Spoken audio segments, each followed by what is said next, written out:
السلام عليكم ورحمة الله.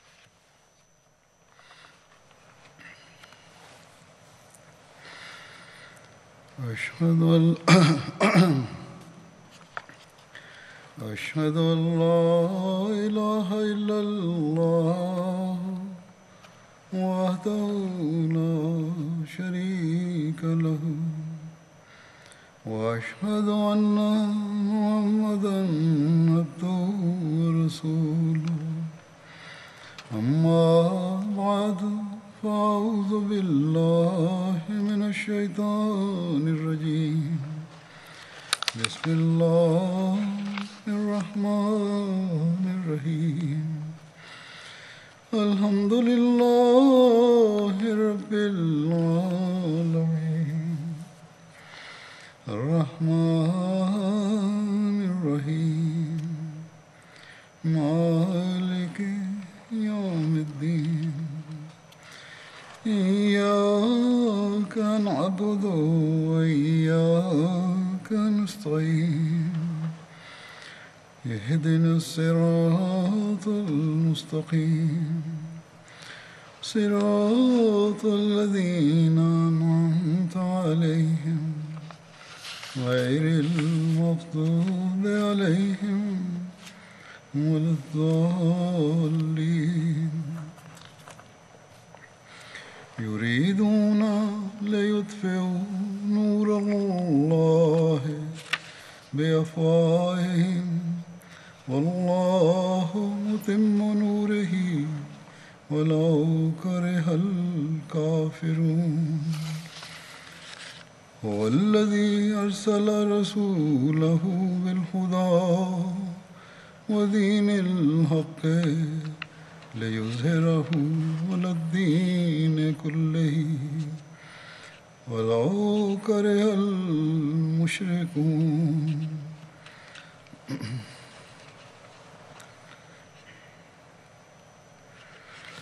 अर्थात सेमाने अपना मुख द्वारा अल्लाहଙ୍କ ज्योतिକୁ ଲିଭାଇ ଦେବାକୁ ଇଚ୍ଛା କରୁଛନ୍ତି ଏବଂ ଅବିଶ୍ୱାସକାରୀ ମାନେ ଯେତେ ଅପସନ୍ଦ କଲେ ମଧ୍ୟ ଅଲ୍ଲାହ ନିଜ ଜ୍ୟୋତିକୁ ସମ୍ପୂର୍ଣ୍ଣ କରିବେ। ସେ ହିଁ ନିଜ ରସୂଲଙ୍କୁ ସତ୍ପଥ ସହିତ ଓ ସତ୍ୟ ଧର୍ମ ପ୍ରଦାନ କରି ପ୍ରେରଣ କରିଛନ୍ତି, ଯଦ୍ୱାରା କି ମୁଶ୍ରିକମାନେ ଯେତେ ଅପସନ୍ଦ କଲେ ମଧ୍ୟ ସେ ତାହାକୁ ସମସ୍ତ ଧର୍ମ ଉପରେ ବିଜୟୀ କରିବେ। ଆଜି ଅଗଷ୍ଟ ମାସ 7 ତାରିଖ ଏବଂ ଜମାତ ଅହମଦିୟା ଇଂଲଣ୍ଡର କ୍ୟାଲେଣ୍ଡର ଅନୁଯାୟୀ ଆଜି ଇଂଲଣ୍ଡ ଜଲସା ସାଲାନାର ପ୍ରଥମ ଦିବସ। କିନ୍ତୁ ଏହି ସଂକ୍ରମଣ ଯୋଗୁଁ ଯାହାକି ସମଗ୍ର ସଂସାରରେ ପରିବ୍ୟାପ୍ତ ରହିଛି, ଜଲସାର କାର୍ଯ୍ୟକ୍ରମକୁ ସ୍ଥଗିତ କରି ଦିଆଯାଇଛି। ଆଲ୍ଲାହ ତାଆଲାଙ୍କ ନିକଟରେ ଆକୁଳ ଗୁହାରି ଏହିକି ଯେ ସେ ପରିସ୍ଥିତିକୁ ଅନୁକୂଳ କରନ୍ତୁ, ଯଦ୍ୱାରା ଆମେ ପାରମ୍ପରିକ ପ୍ରଥାରେ ଜଲସାର କାର୍ଯ୍ୟକ୍ରମ କରିପାରିବା, ଯେଭଳି ସର୍ବଦା ଆମେ କରିଆସୁଅଛେ ଏବଂ ପାରସ୍ପରିକ ଭାତୃଭାବ ସୁଦୃଢ଼ କରିବା ତଥା ଜଲସାର କାର୍ଯ୍ୟକ୍ରମ ଶୁଣି ନିଜ ଜ୍ଞାନଭିତ୍ତିକ ଓ ଆଧ୍ୟାତ୍ମିକ ଅବସ୍ଥାକୁ ଉନ୍ନୀତ କରିବା ଯେଭଳି ପୂର୍ବେ କରୁଥିଲେ। ସେ ଯାହା ହେଉ ଏହି ଶୂନ୍ୟସ୍ଥାନକୁ MTA ସୀମିତ ସୀମା ପର୍ଯ୍ୟନ୍ତ ପୂରଣ କରିବାକୁ ଚେଷ୍ଟା କରିଛି ଏବଂ କିଛି କାର୍ଯ୍ୟକ୍ରମ ଗତ ବର୍ଷ ବିଭିନ୍ନ ଦେଶରେ ବାର୍ଷିକ ଧର୍ମ ସମ୍ମିଳନୀରେ ମୋ ଅଭିଭାଷଣକୁ ଚୟନ କରି ପ୍ରସ୍ତୁତ କରିଛନ୍ତି।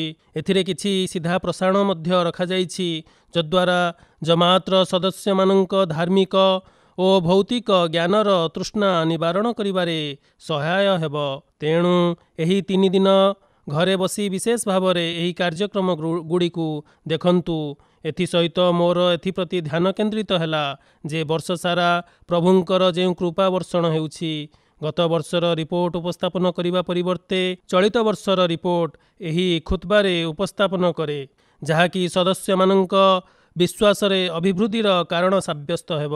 ଗତ 6-7 ମାସ ହେଲା ଯେଉଁ ଉତ୍କଟ ପରିସ୍ଥିତି ଅବ୍ୟାହତ ରହିଛି, ଯଦ୍ୱାରା ବାହାରକୁ ବାହାରିବା ଏବଂ ଅଧିକ ଯୋଜନାବଦ୍ଧ ଭାବରେ କାର୍ଯ୍ୟ କରାଯାଇଥାନ୍ତା, ତାହା ହୋଇପାରିନାହିଁ। ତଥାପି ଜମାତ ଉନ୍ନତି ପଥରେ ଆଗକୁ ବଢ଼ି ଚାଲିଛି। विशेष भावरे मते अनेक लोक पत्र लिखिछन्ति जे जमात सह संपर्क स्थापन और प्रशिक्षण जोगु सेमानंक मध्यरे अद्भुतपूर्ण परिवर्तन सृष्टि होइअछि। यह केवल वयस्क लोक नुहे बरं पिलामाने मध्य लिखि जणाइछन्ति।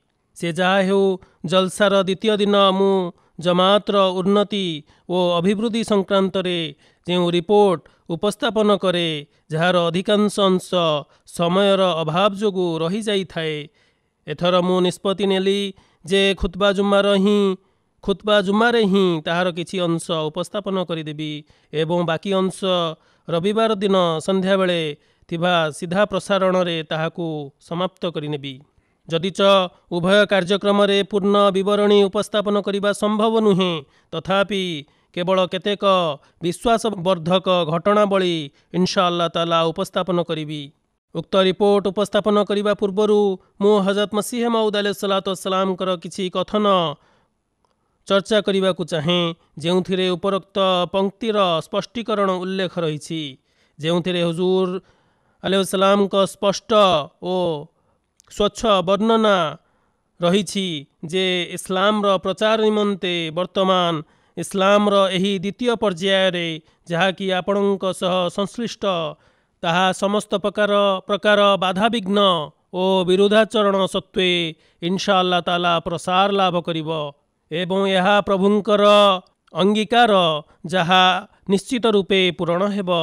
वर्तमान मु जो रिपोर्ट उपस्थापन करिबी ताहा मध्य स्पष्ट रूपे दर्शाउअछि जे हुजूरंकर दावा मात्र एक दावा नथिला बरं अल्लाह तालांकर साहाय्य सहयोग थिला जहा कि हुजूर अलैहिस्सलाम और जमात सहित लागि रहिछि एवं एही उन्नति को कहार क्षमता नहीं जे रोकी पारिबो। हजरत मसीह मौऊद अलैहिस्सलातु वस्सलाम कहन्ति पाखापाखि 20 वर्ष बीतीगलाणी कि परमेश्वर पवित्र कुरान रो एही पंक्ति ऐसी बाणी कले हुवल्लज़ी अरसला रसूलहु बिलहुदा व दीनिल हक्के लियुज़हिरहु अलद्दीनि कुल्लिहि। मते एही पंक्तिर अर्थ यह बुझागला कि मु परमेश्वरंक निकटरू एथिपाई प्रेरित होइछि मो हस्तरे प्रभु इस्लाम को समग्र संसार रे विजयी करिबे। मने रख जे यह पवित्र कुरान रो एक सर्वश्रेष्ठ भविष्यतवाणी जहा प्रसंगरे मुसलमान विद्वान और गवेषणाकारी समस्ते एकमत जे यह मसीहक हस्तरे ही पूरण हेबो।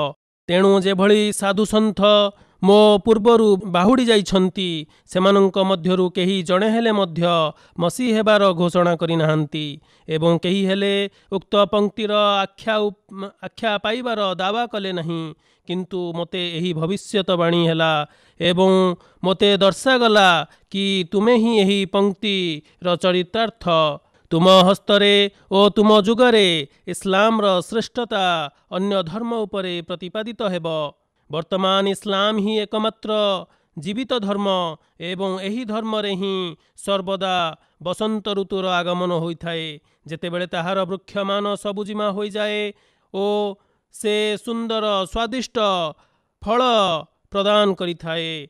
एते व्यतिरेके अन्य कोनोसी धर्म रे एही विशेष गुण नहीं। जदि इस्लाम रु एही गुण काढ़ी निया जाए तेबे ताहा मध्य निर्जीव पालटी जीव किंतु प्रभु प्रति जुगरे एहार जीवित हेबार प्रमाण देई आसुअछन्ति।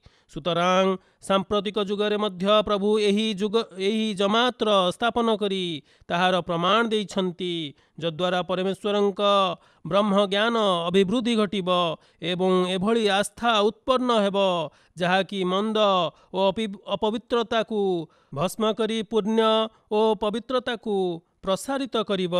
एही संदर्भ पर मु किछि रिपोर्ट उपस्थापन करिबा को चाहूछि। अल्लाह तालांक कृपारु चलित वर्ष पाकिस्तान को बाद देले समग्र विश्व रे 288 गोटी नूतन जमात प्रतिष्ठा होइछि।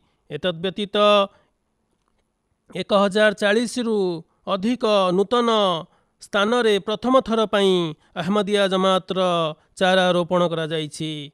नूतन जमात स्थापन रे सेरेलियोन सर्वप्रथम स्थान रे रहिछि जेउठारे 40 टी नूतन जमात स्थापन होइछि। तापरे कंगो कांसासा जमात रहिछि जेउठारे 31 गोटी नूतन जमात स्थापन करा जाइछि।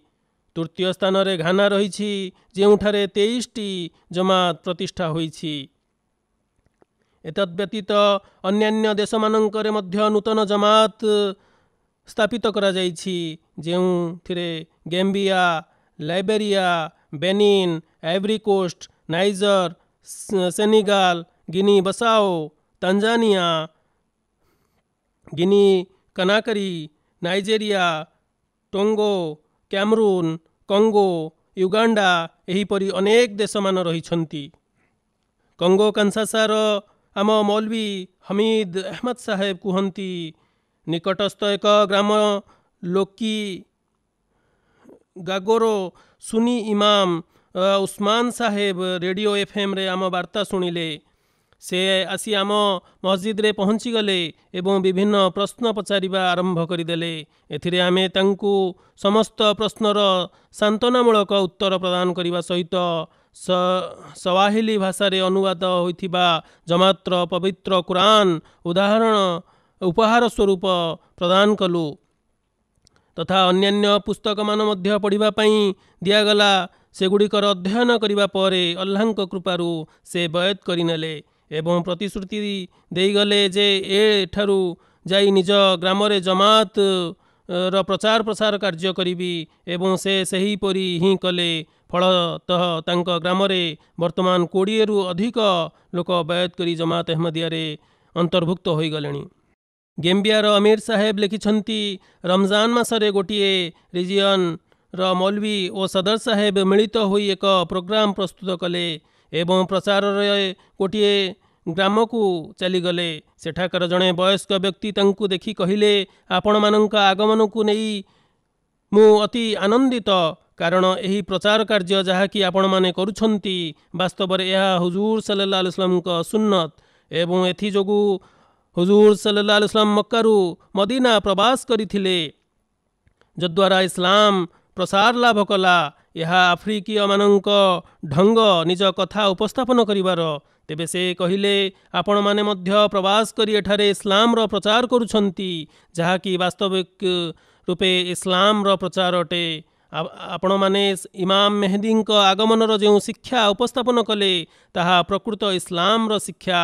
ଆମେ ସମସ୍ତେ ବିଶ୍ୱାସ ଆଣୁଛୁ ଏବଂ ହଜରତ ମିର୍ଜା ଗୁଲାମ ଅହମଦ ସାହେବଙ୍କୁ ସେହି ଇମାମ ଓ ମସିହ ମଉଦ ସ୍ୱୀକାର କରୁଛୁ, ଯାହାର ଭବିଷ୍ୟବାଣୀ ହୁଜୁର ସଲ୍ଲଲ୍ଲାହୁ ଆଲୈହି ವಸಲ್ಲମ ପ୍ରଦାନ କରିଥିଲେ। ଅମୀର ସାହେବ ଲାଇବେରିଆ ଲେଖିଛନ୍ତି, ଆମ ମିଶନାରୀ ଖୁତବା ଜୁମାରେ ତେହରିକେ ଜଦିଦ ପ୍ରସଙ୍ଗରେ ଅର୍ଥଦାନର ଗୁରୁତ୍ୱ କଥା ବୁଝାଇଲେ। ସେଠାକୁ କିଛି ଅଣ ଅହମଦୀ ନମାଜ ପାଠ କରିବା ନିମନ୍ତେ ଆସିଥିଲେ। ଯେତେବେଳେ ଅହମଦୀ ଚାନ୍ଦା ଦେବା ପାଇଁ ନିଜ ନାମ ଦର୍ଜ କଲେ, ସେତେବେଳେ ସେମାନଙ୍କ ମଧ୍ୟରୁ ଜଣେ ଆସି $50 ପୈଠ କଲେ ଏବଂ ନିରବତାର ସହ ଚାଲିଗଲେ। ପଚରା ଉଚରା କରିବାରୁ ଜଣାପଡ଼ିଲା ସେ ନିକଟସ୍ଥ ଗ୍ରାମର ବାସିନ୍ଦା। ଖୁତବା ଶୁଣି ସେ ପ୍ରଭାବିତ ହୋଇ ଏଭଳି କରିଛନ୍ତି, ଅର୍ଥାତ୍ ଅର୍ଥଦାନ କରିଛନ୍ତି, ଯଦ୍ୱାରା ଆମ ମୌଲବୀ ସାହେବ ଉକ୍ତ ଗ୍ରାମକୁ ଯାଇ ତାଙ୍କୁ କୃତଜ୍ଞତା ଜ୍ଞାପନ କଲେ। ସେତିକି ବେଳେ ଗ୍ରାମର ଅନ୍ୟ ଲୋକମାନେ ମଧ୍ୟ ଆସି ସେଠାରେ ପହଞ୍ଚିଗଲେ ଏବଂ ଏକଥା ସେଠାକାର ଇମାମ ଶୁଣି ମଧ୍ୟ ପ୍ରଭାବିତ ହେଲେ ତଥା କହିଲେ, ଆପଣ ପୁନର୍ବାର ଆସନ୍ତୁ, ଆମେ ଆଖପାଖର 2-3ଟି ଗ୍ରାମର ଲୋକଙ୍କୁ ଏକତ୍ରିତ କରିବୁ, ଯେତେବେଳେ ଆପଣ ନିଜ ବାର୍ତ୍ତା ପ୍ରଦାନ କରିପାରିବେ। ଅତଏବ ପୂର୍ବରୁ ଧାର୍ଯ୍ୟ ଦିନରେ ଆମ ପ୍ରତିନିଧି ଦଳ ସେଠାରେ ପହଞ୍ଚିଲେ ଏବଂ ଜମାତର ଶିକ୍ଷା ସମ୍ବନ୍ଧରେ ଲୋକମାନଙ୍କୁ ଅବଗତ କଲେ। ପରେ ପ୍ରଶ୍ନ ଉତ୍ତରର କାର୍ଯ୍ୟକ୍ରମ ମଧ୍ୟ ଦୀର୍ଘ ସମୟ ପର୍ଯ୍ୟନ୍ତ ଅନୁଷ୍ଠିତ ହେଲା। ଯେତେବେଳେ ସମସ୍ତେ ଆଶ୍ୱସ୍ତ ହୋଇଗଲେ, ସେତେବେଳେ 3 ଗ୍ରାମର ଇମାମ ସମେତ ଲୋକେ ଅହମଦୀ ହେବାର ଘୋଷଣା କଲେ। ପ୍ରଭୁଙ୍କ କୃପାରୁ ବର୍ତ୍ତମାନ ସେହି 3ଟି ଗ୍ରାମ ଏବେ ଅହମଦୀ ଅଟନ୍ତି। ଲାଇବେରିଆରୁ ଆମ ମୁବଲ୍ଲିଗ ସାହେବ ଲେଖିଛନ୍ତି ଯେ କାଲାଙ୍ଗୁର ନାମକ ଏକ ଗ୍ରାମକୁ ଜୁମ୍ମା ଦିନ ପ୍ରଚାର ନିମନ୍ତେ ଆମେ ବାହାରିଗଲୁ। ମୁଁ ସେଠାରେ ନମାଜ ଜୁମ୍ମାର 2 ଘଣ୍ଟା ପୂର୍ବରୁ ପହଞ୍ଚିଥିଲି। ପ୍ରାରମ୍ଭିକ ବାର୍ତ୍ତାଳପରୁ ଜଣାପଡ଼ିଲା ଯେ ଲୋକେ ମସଜିଦରେ ଜୁମା ନମାଜ ପଢ଼ୁନାହାନ୍ତି, ବରଂ ନିକଟସ୍ଥ ବଡ଼ ଗ୍ରାମରେ ଯାଇ ଜୁମା ନମାଜ ପଢ଼ୁଛନ୍ତି ଏବଂ ମାତ୍ର 2-3 ଜଣ ଲୋକ ଜୁମା ନମାଜ ପଢ଼ିବାକୁ ଯାଉଛନ୍ତି। ବାକି ଗ୍ରାମବାସୀଗଣ ଜୁମା ନମାଜ ପଢ଼ୁନାହାନ୍ତି। କାରଣ ପଚାରିବାରୁ ଲୋକେ କହିଲେ, ବଡ଼ ଇମାମ ସାହେବ କହିଛନ୍ତି, ଏଠାରେ ଜୁମା ନମାଜ ପ୍ରାରମ୍ଭ କରିବା ପୂର୍ବରୁ 3 ଗୋଟି ମେଷ ଜବାହ କରିବା ଜରୁରୀ ଅଟେ ଏବଂ ଯେତେବେଳେ ଇମାମ ସାହେବଙ୍କୁ ଉକ୍ତ ଜୀବର ମାଂସ ମିଳିଯିବ ତେବେ ଯାଇ ସେ କାହାରିକୁ ଏଠାରେ ଜୁମା ନମାଜ ପଢ଼ିବାକୁ ମୁତୟନ କରିଦେବେ। ଆମେ ସେମାନଙ୍କୁ ବୁଝାଇବାକୁ ବହୁ ଚେଷ୍ଟା କଲୁ ଯେ ଏଭଳି କୌଣସି ସର୍ତ୍ତ ଇସଲାମରେ ନାହିଁ। ଜୁମା ନମାଜ ପଢ଼ିବା ନିମନ୍ତେ ନମାଜ ଜୁମାର ଆଶିଷ ସମ୍ବନ୍ଧରେ ମଧ୍ୟ ଅବଗତ କରାଇଲୁ ତଥା ଏହା ମଧ୍ୟ କହିଲୁ ଯେ ଠିକ୍ ଅଛି, ଆମେ ଆଜି ଏଠାରେ ପଶୁବଳି ନ ଦେଇ ଜୁମା ନମାଜ ପାଠ କରୁଅଛୁ। ଗାଉଁଲି ଅପାଠୁଆ ଲୋକେ ଅନ୍ଧବିଶ୍ୱାସରେ ବୁଡ଼ି ରହିଥାନ୍ତି, ତେଣୁ ଧର୍ମ ବିଶ୍ୱାସରେ ମଧ୍ୟ ସେମାନଙ୍କର ସେତେଟା ଜ୍ଞାନ ନଥାଏ। ତେଣୁ ସେମାନଙ୍କ ମନରେ ଭୟ ଉତ୍ପନ୍ନ ହେଲା ଯେ ମୌଲବୀ ସାହେବଙ୍କ କଥାର ଅମାନ୍ୟ କଲେ ଆମେ ପାପୀ ନ ହୋଇଯାଉ ଏବଂ ଆମ ଉପରେ କୌଣସି ଦୈବୀ କୋପ ଅବତୀର୍ଣ୍ଣ ନ ହୋଇଯାଉ। ସେ ଯାହା ହେଉ, ଯେତେବେଳେ ଆମେ ସେମାନଙ୍କୁ ବହୁତ ବୁଝାଇଲୁ, ଶେଷରେ ସେମାନେ ରାଜି ହୋଇଗଲେ ଏବଂ ସମସ୍ତେ ଜୁମାରେ ସାମିଲ ହେଲେ। ଜୁମା ପରେ ଜମାତ ସମ୍ବନ୍ଧରେ ଅବଗତ କରାଗଲା ଏବଂ ପ୍ରଶ୍ନ ଉତ୍ତରର କାର୍ଯ୍ୟକ୍ରମ ମଧ୍ୟ ଅନୁଷ୍ଠିତ ହେଲା। ଯେହେତୁ ଲୋକମାନଙ୍କ ମନରେ ବଡ଼ ଇମାମ ସାହେବଙ୍କ ପ୍ରତି ସମ୍ମାନ ରହିଥିଲା, ତେଣୁ ମୁବଲ୍ଲିଗ ସାହେବ ଲୋକମାନଙ୍କୁ କହିଲେ, ଯଦି ଇମାମ ସାହେବ ପଚାରନ୍ତି କି ଜୁମା ନମାଜ କିଭଳି ପଢ଼ିନେଲେ, ତେବେ ଆପଣମାନେ ମାତ୍ର ଏତିକି ପଚାରିବେ ଯେ ଇସଲାମ ଜୁମା ନମାଜ ପଢ଼ିବା ପୂର୍ବରୁ ପଶୁବଳି ଦେବାର ଜରୁରୀ ଥିବାର କେଉଁଠାରେ ଉଲ୍ଲେଖ ରହିଛି। ଯେତେବେଳେ ଇମାମ ସାହେବଙ୍କୁ ସୂଚନା ମିଳିଲା ଯେ ସେଠାରେ ଜୁମା ନମାଜ ପଢ଼ାଯାଇଛି, ସେ କ୍ରୋଧିତ ହେଲେ। ସେତେବେଳେ ଗ୍ରାମବାସୀ ସେହି ପ୍ରଶ୍ନ ଇମାମ ସାହେବଙ୍କୁ କଲେ କି ଆମକୁ ଦେଖାଅ କେଉଁଠାରେ ଲେଖା ଅଛି ଯେ 3 ଗୋଟି ଛେଳି ଦେବା ଅର୍ଥାତ୍ ଜେଭା କରିବା ଜରୁରୀ ଅଟେ। ସେ ଯାହା ହେଉ, ଲୋକେ ସେହି ଇମାମ ସାହେବଙ୍କୁ ବର୍ଜନ କଲେ ଏବଂ ଏହି ନିଷ୍ପତ୍ତି ନେଲେ କି ଜମାତ ଅହମଦିୟା ହିଁ ବାସ୍ତବିକ ଇସଲାମ। ବର୍ତ୍ତମାନ ସେଠାରେ ନିୟମିତ ଭାବରେ ଜୁମା ନମାଜ ପଢ଼ାଯାଉଅଛି ଏବଂ ଆଲ୍ଲାହଙ୍କ କୃପାରୁ ଅଧିକାଂଶ ଲୋକ ଜମାତ ଅହମଦିୟାରେ ସାମିଲ ହୋଇଯାଇଛନ୍ତି। ଅଜବ ଅଜବ ଲୋକ ମନଗଢ଼ା ପ୍ରଥା ପ୍ରଚଳନ କରି ବସିଛନ୍ତି ଏବଂ ଧର୍ମ ନାମରେ ସ୍ୱଳ୍ପ ଶିକ୍ଷିତ ଲୋକମାନଙ୍କୁ ଭଣ୍ଡାଇ ଭ୍ରମିତ କରୁଛନ୍ତି। ଫିଲିପାଇନ୍ର ମୁବଲ୍ଲିଗ ସାହେବ ଲେଖିଛନ୍ତି, ସୋଲୋପିନ୍ ଅଞ୍ଚଳ ଯାହାକି ଏକ କଠୋରବାଦୀ ଲୋକଙ୍କ ପାଇଁ ସୁପ୍ରସିଦ୍ଧ, ସେଠାରେ ଆମର ଜଣେ ମୌଲବୀ ସାହେବଙ୍କ ଶ୍ୱଶୁର ଘର ରହିଛି। ମୌଲବୀ ସାହେବ ଯେତେବେଳେ ସେମାନଙ୍କୁ ପ୍ରଚାର କଲେ, ତାହାର ଫଳ ସକାରାତ୍ମକ ମିଳିଲା। ଫଳରେ ଆନ୍ତର୍ଜାତିକ ସ୍ତରରେ ପ୍ରଖର ପ୍ରଚାର ନିମନ୍ତେ ଯୋଜନା ପ୍ରସ୍ତୁତ କରାଗଲା। 3 ଜଣ ମୌଲିମ ଓ 3 ଜଣ ପ୍ରଚାରକ ବିଶିଷ୍ଟ ଏକ ଦଳ ଗୋଟିଏ ସପ୍ତାହ ନିମନ୍ତେ ସେଠାକୁ ପ୍ରେରଣ କରାଗଲେ। ଆଞ୍ଚଳିକ ବିରୋଧୀମାନଙ୍କ ତରଫରୁ ବିରୋଧ ମଧ୍ୟ ହେଲା, ଯେଭଳି ସାଧାରଣତଃ ହୋଇଥାଏ, କିନ୍ତୁ ସେହି ବିରୁଦ୍ଧାଚରଣ ଯୋଗୁଁ ଆଲ୍ଲାହଙ୍କ କୃପାରୁ 23 ଜଣ ସଦସ୍ୟ ବୟତ କରି ଜମାତରେ ଅନ୍ତର୍ଭୁକ୍ତ ହୋଇଗଲେ। ସେନେଗାଲର ଅମୀର ସାହେବ ଲେଖିଛନ୍ତି, ଏଠାରେ ତାମ୍ବା କଣ୍ଡାଲ ନାମରେ ଏକ ରିଜିଅନ୍ ରହିଛି। ଆମର ପ୍ରଚାରକ ଦଳ ସେଠାରେ ପହଞ୍ଚିବାରୁ ଜଣାପଡ଼ିଲା ଯେ ଉକ୍ତ ଅଞ୍ଚଳରେ 2 ଦଳ ତେଜାନିଆ ଓ ମୁରିଦିଆ ମଧ୍ୟରେ ବଚସା ଅର୍ଥାତ୍ ତର୍କ ଜାରି ରହିଛି। ସେଠାକାର ଇମାମ ସାହେବ ଆମର ଜଣେ ସଦସ୍ୟଙ୍କୁ କହିଲେ, ଏମାନଙ୍କ ମଧ୍ୟରୁ କୌଣସି ଗୋଟିଏ ଦଳ ହେଲେ ସତ୍ୟ ଉପରେ ପ୍ରତିଷ୍ଠିତ ନାହାନ୍ତି। ଆମେ ଅପେକ୍ଷାରେ ରହିଛୁ, କାରଣ ଆମେ ଶୁଣିଛୁ ଯେ ଜଣେ ସତ୍ୟବାଦୀ ଇମାମ ଆବିର୍ଭାବ ହେବେ, ଯାହାଙ୍କୁ ଆମେ ସ୍ୱୀକାର କରିବୁ।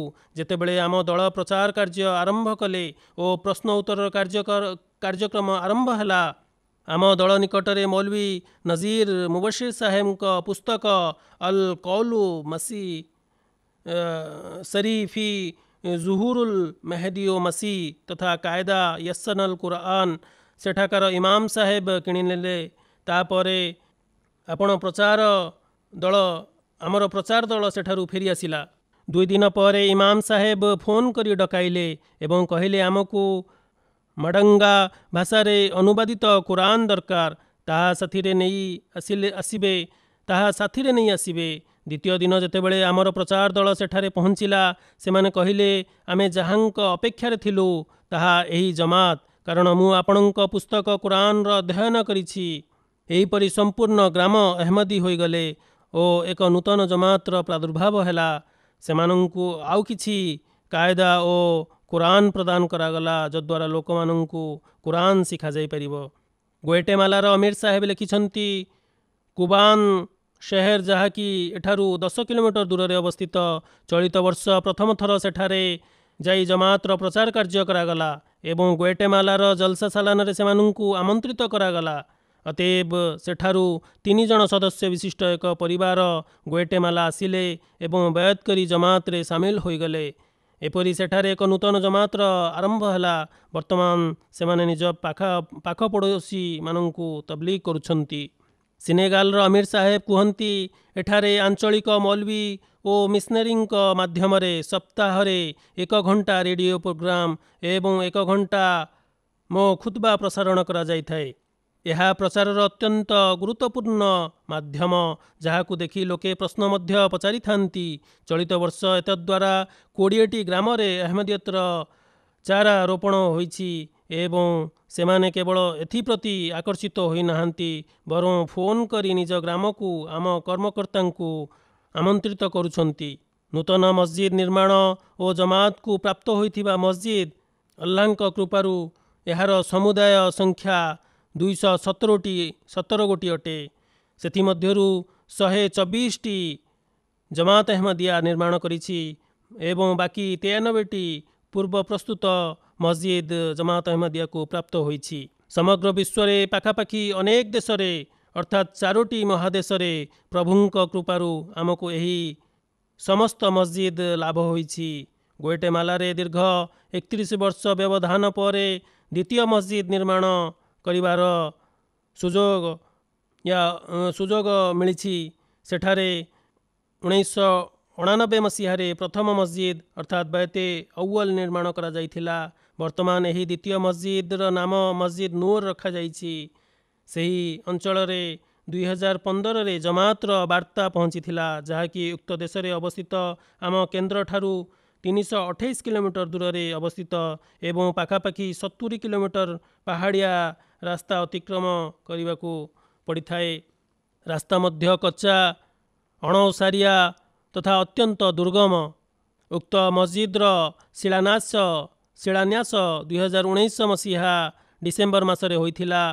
तापरे प्रभु एभली रास्ता उन्मुक्त कले जे सेठाकार रास्ता कार्य मध्य निर्माण हेबा आरंभ हैला एवं वर्तमान एही 70 किलोमीटर दुर्गम रास्ता बेस सुगम और ओसारिया होई जाइछि। उक्त मस्जिद रे 170 जन लोकंक बा जमात नमाज पाठ करि परिबे। मस्जिद को लगी 2 ताला विशिष्ट एक मिशन हाउस मध्य प्रस्तुत करा जाइछि निर्माण करा जाइछि जहार ग्राउंड फ्लोर रे लाइब्रेरी और ऑफिस रहिछि एवं फास्ट फ्लोर रे रविवार रहिबार व्यवस्था करा जाइछि। किचेन और महिला पुरुष मानक पई भिन्न भिन्न वाशरूम मध्य रहिछि। मस्जिदटी एक उच्च स्थान रे निर्मित होइथिबारु ताहा दूररु दृश्यमान हेउअछि। नॉर्वे रे चलित वर्ष एक चर्च क्रय करा जाइथिला जहाँकि 2017 मसीहा जुलाई मासरे एक कंपनी ठारू एक अट्टालिका क्रय करा जाइथिला एवं सेठारे नमाज और जलसा आदि कार्यक्रम संपादन करा जाउथिला। किंतु जेतेबेले सेठारे मस्जिद निर्माण करिवार नक्शा तैयारी करागला और प्रशासन तरफरु सेथिपई अनुमति पई निवेदन पत्र दियागला सेतेबेले सेठाकर अधिकांश लोक विरोध प्रदर्शन कले एवं खबर कागज रे ताहार बहुल प्रचार प्रकाश हैला। पाखापाखि 2 वर्ष एहीपरि चलीगला। निकटरे ही एक चर्च रहिथिला। लोके चर्च लोकंकु मध्य मस्जिद निर्माण न करिवा पई विरुद्धाचरण करने को प्रवर्ताइले किंतु ईश्वरंक नियति देख सही चर्च ही जे आम विरुद्धाचरण करुथिला ताहार कर्मकर्ता माने ताहाकू चलाई न पारी अर्थात तार दायित्व बहन न करि पारी शेष में बिक्री करिवार निष्पत्ति नेले। से काउंसिल सहित संपर्क कले। काउंसिल सेमानंकु परामर्श देले जे अहमदी मानंक सह संपर्क कर संभवतः सेमाने तुमठारु एहा क्रय करि नै पारंती। एपरी ताहाकू क्रय करी जमात अहमदिया मस्जिद रूपे व्यवहार करा जाउअछि। एथिरे समुदाय 10 मिलियन करोन खर्च होइछि। मलावारे प्रथम मस्जिद निर्माण करागला ସେଠାକାର ଅମୀର ସାହେବ ଲେଖିଛନ୍ତି, ପ୍ରଥମେ ସ୍ଥାନୀୟ ଲୋକଙ୍କ ମନ ଜିଣିବାକୁ ଚେଷ୍ଟା କରାଯାଇଥିଲା। ତାପରେ ମସଜିଦ ଓ ମିଶନ ହାଉସ୍ ନିର୍ମାଣ କରାଗଲା, ଯଦ୍ୱାରା ଲୋକେ ବେଶ ଆନନ୍ଦିତ।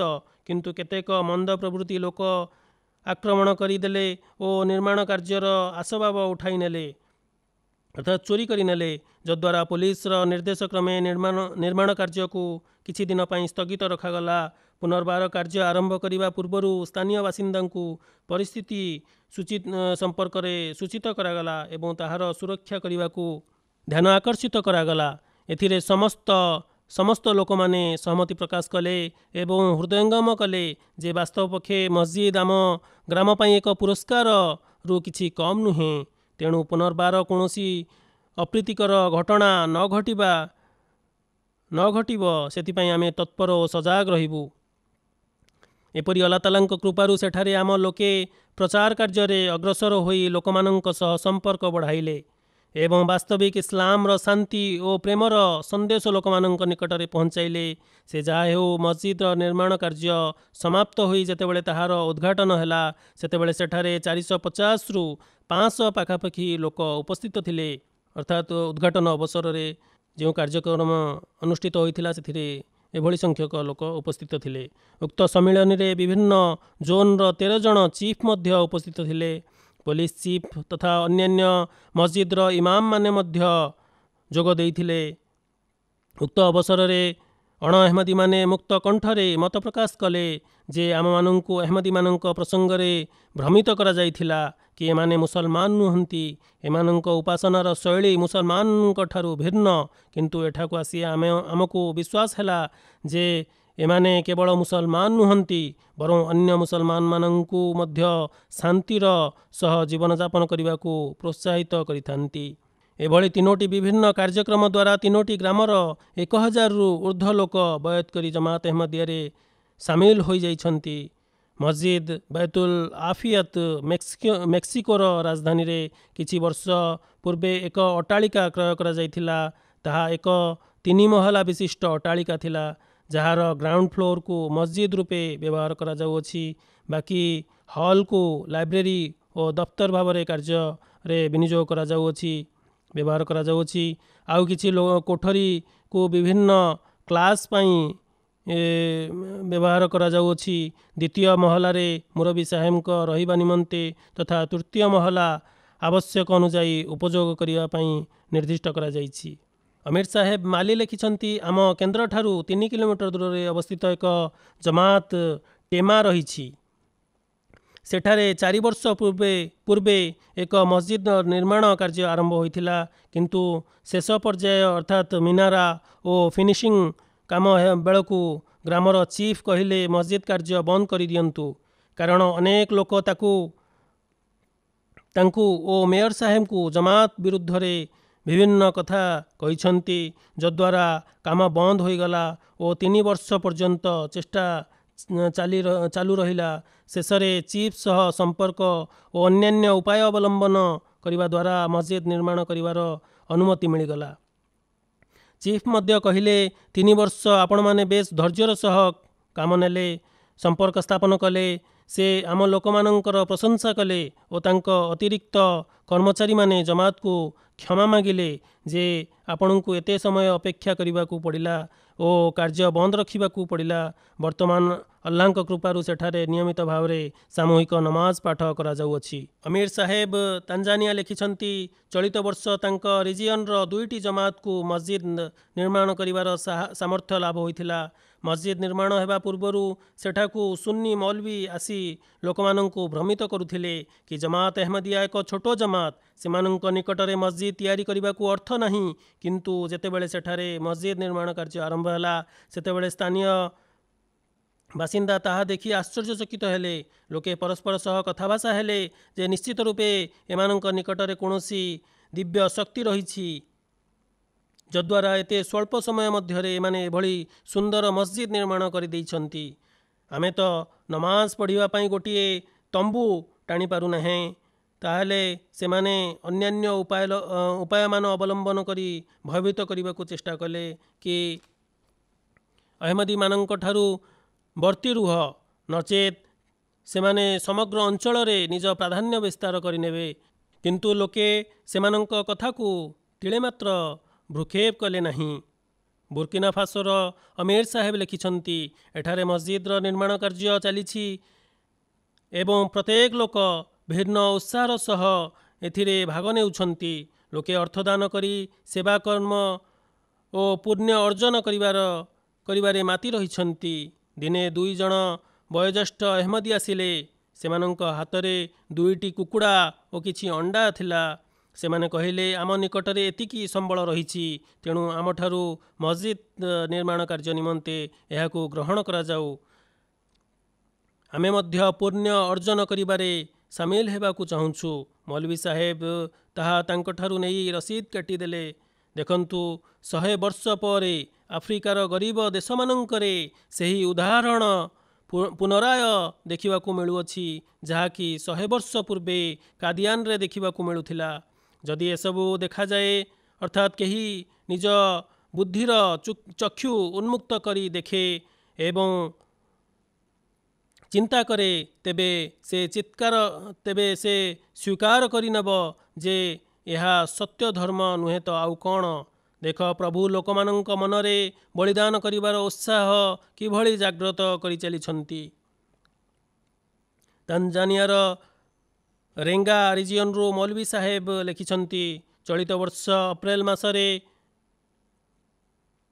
पाख ग्रामरू लोकल गवर्नमेंट र अनुमति क्रमे प्रचार निमंते आमे बाहरी गलु एवं दीपरू संध्याबेल पर्यंत प्रचार कार्य तथा प्रश्नोत्तर कार्यक्रम अब्याहत रहिथिला। कार्यक्रम शेष हेबा परे सेठाकार जणे 72 वर्षीय महिला हलीमा नामी हातरे एक फाइल नहीं आसिले एवं कहिले मु मुसलमान अटे एवं दीर्घ समय हेला एठारे रही आसुअछि। मु कहारी को इस्लाम र प्रचार निमंते एठाकू आसीबार देखि नहीं। निज हातरे धरिथिबा फाइल मौलवी साहेब को देई कहिले यह मो रहिबार प्लॉट अटे। जदि आपण एठारे मस्जिद तैयारी करने को चाहूँगी तेबे मोर यही प्लॉट रे निर्माण करिपारिबे। सुतरां जमातर लोके ओकारमल करी निर्माण कार्य आरंभ करथिले। सेथिरे उक्त महिला पुत्र मध्य सामिल थिले, अर्थात उक्त ओकारमल रे सेही महिला पुत्र सामिल होई सेवा संपादन करथिले। एभली पुण्यवंतक हृदय रे प्रभु धर्मकर्म करिवार भावना जाग्रत करुछंती। बुर्किना फासोरे कारी नामक एक जमात रही। सेठाकार जिनत नामी जड़े महिला कहती मु स्नातक परीक्षा रे उत्तीर्ण करिबा परे 2 वर्ष पर्यंत नर्सिंग पाई प्रवेशिका परीक्षा देउथिली, किंतु उत्तीर्ण होई पारु नथिली। मु ओ मोर स्वामी एक घरोई नर्सिंग स्कूल रे एडमिशन पाई फीस जमा करने को लगिलु एवं सही अवधि मध्यरे मु चेष्टा मध्य करुथिली ओ टेस्ट मध्य देउथिली, किंतु मु आशा करि नथिली जे मोर एडमिशन होई जिवो। सेही समय रे मते कारीठारे जमातर एक मस्जिद स्थापन पाई चांदा देबाकू आह्वान दियागला। तेबे आमे दुहे शिक्षा निमंते जो अर्थ साइती रखिथिलु जमा रखिथिलु ताहाकू आमे चांदारे पैठ करिदेलु एवं आमर एडमिशन नेबार आशाटी क्रमशः निर्वापित होईगला।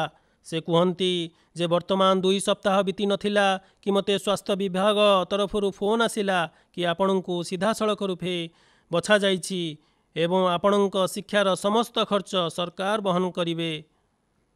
अल्लाह ताला एहीपरि भावरे लोकमानंक विश्वास को असाधारण रूपे परिवर्धित करिथांती।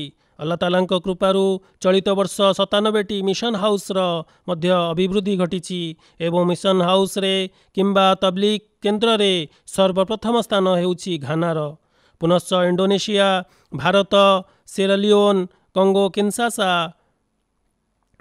Brazil, Burkina Faso, Ivory Coast, Mali यह व्यतीत आहुरी अनेक देश रहिछन्ति, जेपरी Australia, Bangladesh, Belgium, Canada, Gambia, Guatemala, Guinea Bissau, Macedonia, Malawi, Norway, Sao Tome, Tonga, Turkey आदि देशर मध्य गोटे गोटे मिशन हाउस र निर्माण होइछि। ତାଞ୍ଜାନିଆର ସେମିଓ ଅଞ୍ଚଳରୁ ଜଣେ ମୁଆଲ୍ଲିମ ଉଲ୍ଲେଖ କରନ୍ତି ଯେ ଗତ ବର୍ଷ ସ୍ଥାପିତ ହୋଇଥିବା ଜମାତରେ ଚଳିତ ବର୍ଷ ମସଜିଦ ଓ ମିଶନ ହାଉସର ମଧ୍ୟ ନିର୍ମାଣ ହେଲା। ଏହି ଅବଧି ମଧ୍ୟରେ ଜଣେ ଖ୍ରୀଷ୍ଟିଆନ ପାଦ୍ରୀ ପଚାରିଲେ ଯେ ଏହି ବାସଭବନଟି କାହା ସକାଶେ ନିର୍ମାଣ କରାଯାଉଛି।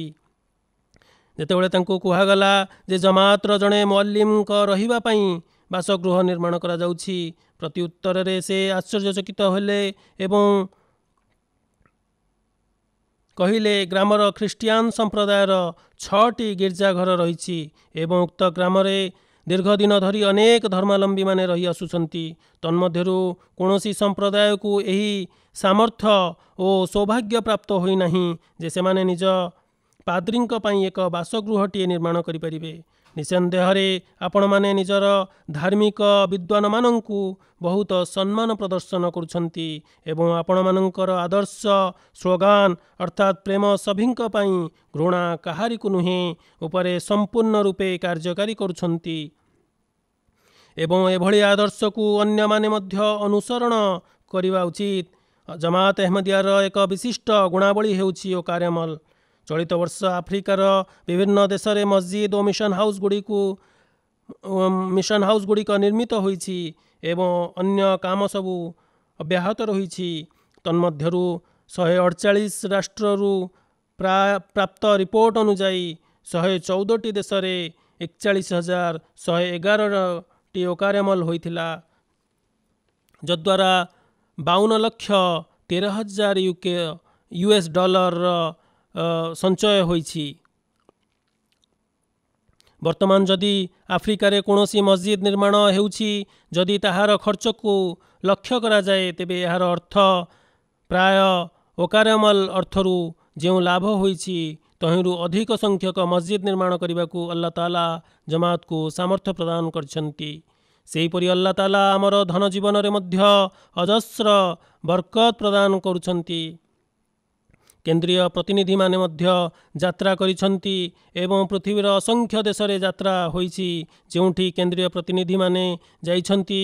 ଏସବୁ ବିସ୍ତୃତ ଆଲୋଚନାକୁ ବାଦ ଦେଲେ ଆଲ୍ଲାହ ତାଆଲାଙ୍କ କୃପାରୁ ଏହି ଯାତ୍ରାରୁ ସେଠାରେ ବହୁତ ଭଲ ପ୍ରତିକ୍ରିୟା ଦେଖିବାକୁ ମିଳିଅଛି। ରକିମ୍ ପ୍ରେସ୍ ମାଧ୍ୟମରୁ ମଧ୍ୟ କାର୍ଯ୍ୟ ସମ୍ପାଦନ ହେଉଛି। ଆଫ୍ରିକାରେ ରକିମ୍ ପ୍ରେସ୍ ୟୁକେର ତତ୍ତ୍ୱାବଧାନରେ ଅନେକ ପ୍ରେସ୍ ଚାଲୁଅଛି ଏବଂ ଚଳିତ ବର୍ଷ ଫ୍ରାନହାମ୍ ନାମକ ଆମର ପ୍ରେସ୍ ରହିଛି। ସେଠାରେ କେବଳ ପୁସ୍ତକ ପ୍ରକାଶିତ ହୋଇଛି, ତାର ସଂଖ୍ୟା ହେଲା 3,60,240। ଏହା ବ୍ୟତୀତ ମୁଆଜନା ମଜାହେବ ନାମକ ପତ୍ରିକା, ୱକ୍ଫେ ନौ, ଅନ୍-ନୁସରତ ନାମକ ପତ୍ରିକା, ମରିୟମ ଇସ୍ମାଇଲ ନାମକ ପତ୍ରିକା ଆଦି ରହିଛି। ଏହା ବ୍ୟତୀତ ଏହି ପ୍ରେସ୍ରେ ଜମାତର କାର୍ଯ୍ୟାଳୟ ସମ୍ପର୍କିତ ଷ୍ଟେସନାରୀ କାର୍ଯ୍ୟ ମଧ୍ୟ ସମ୍ପାଦନ ହେଉଅଛି।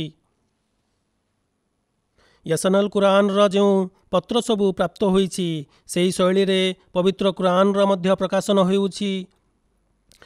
ବିଗତ 6 ବର୍ଷ ହେବ ଚଳିତ ବର୍ଷ ମଧ୍ୟ ଏହି କାର୍ଯ୍ୟ ସମ୍ପାଦିତ ହେଉଛି ଏବଂ ଏହି କାର୍ଯ୍ୟ ଜମାତ ଅହମଦିୟା କାଦିଆନର ତତ୍ତ୍ୱାବଧାନରେ ହୋଇଅଛି।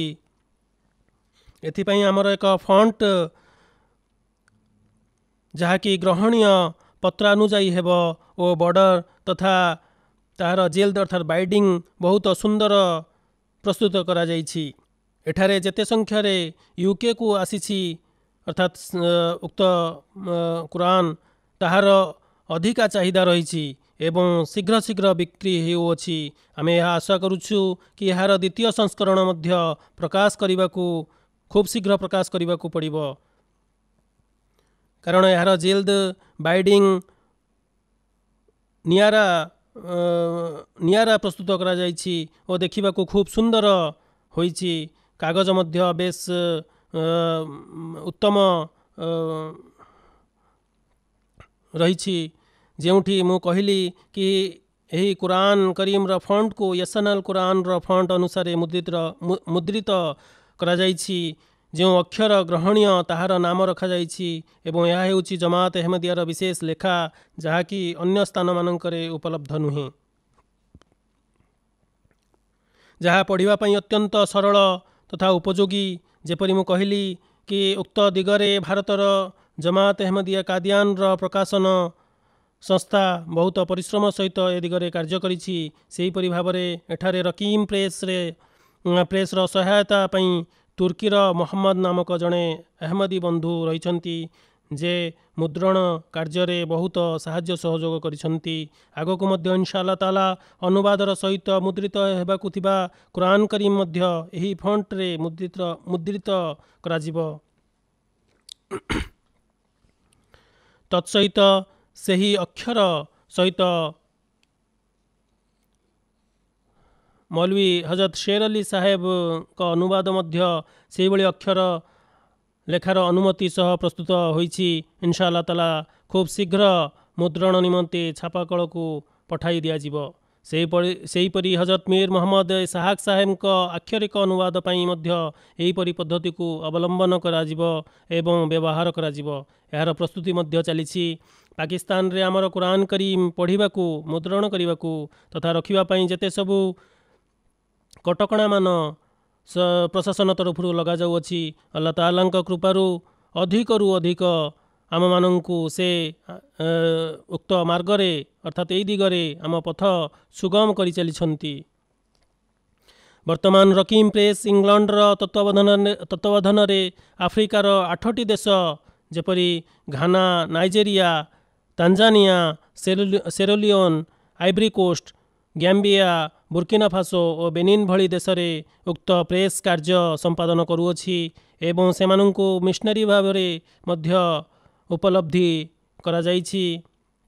सेमानंकर पुस्तक जहाँकि एठारु प्रकाशित हेउछि ताहार मोट संख्या हेउछि 6,12,000 रु ऊर्ध्व। यह व्यतीत खबर कागज और पत्रिका प्रचारक धर्म पुस्तक लिपि लिफलेट्स आदि तहिरु भिन्न अटे जार संख्या प्राय 94,85,000।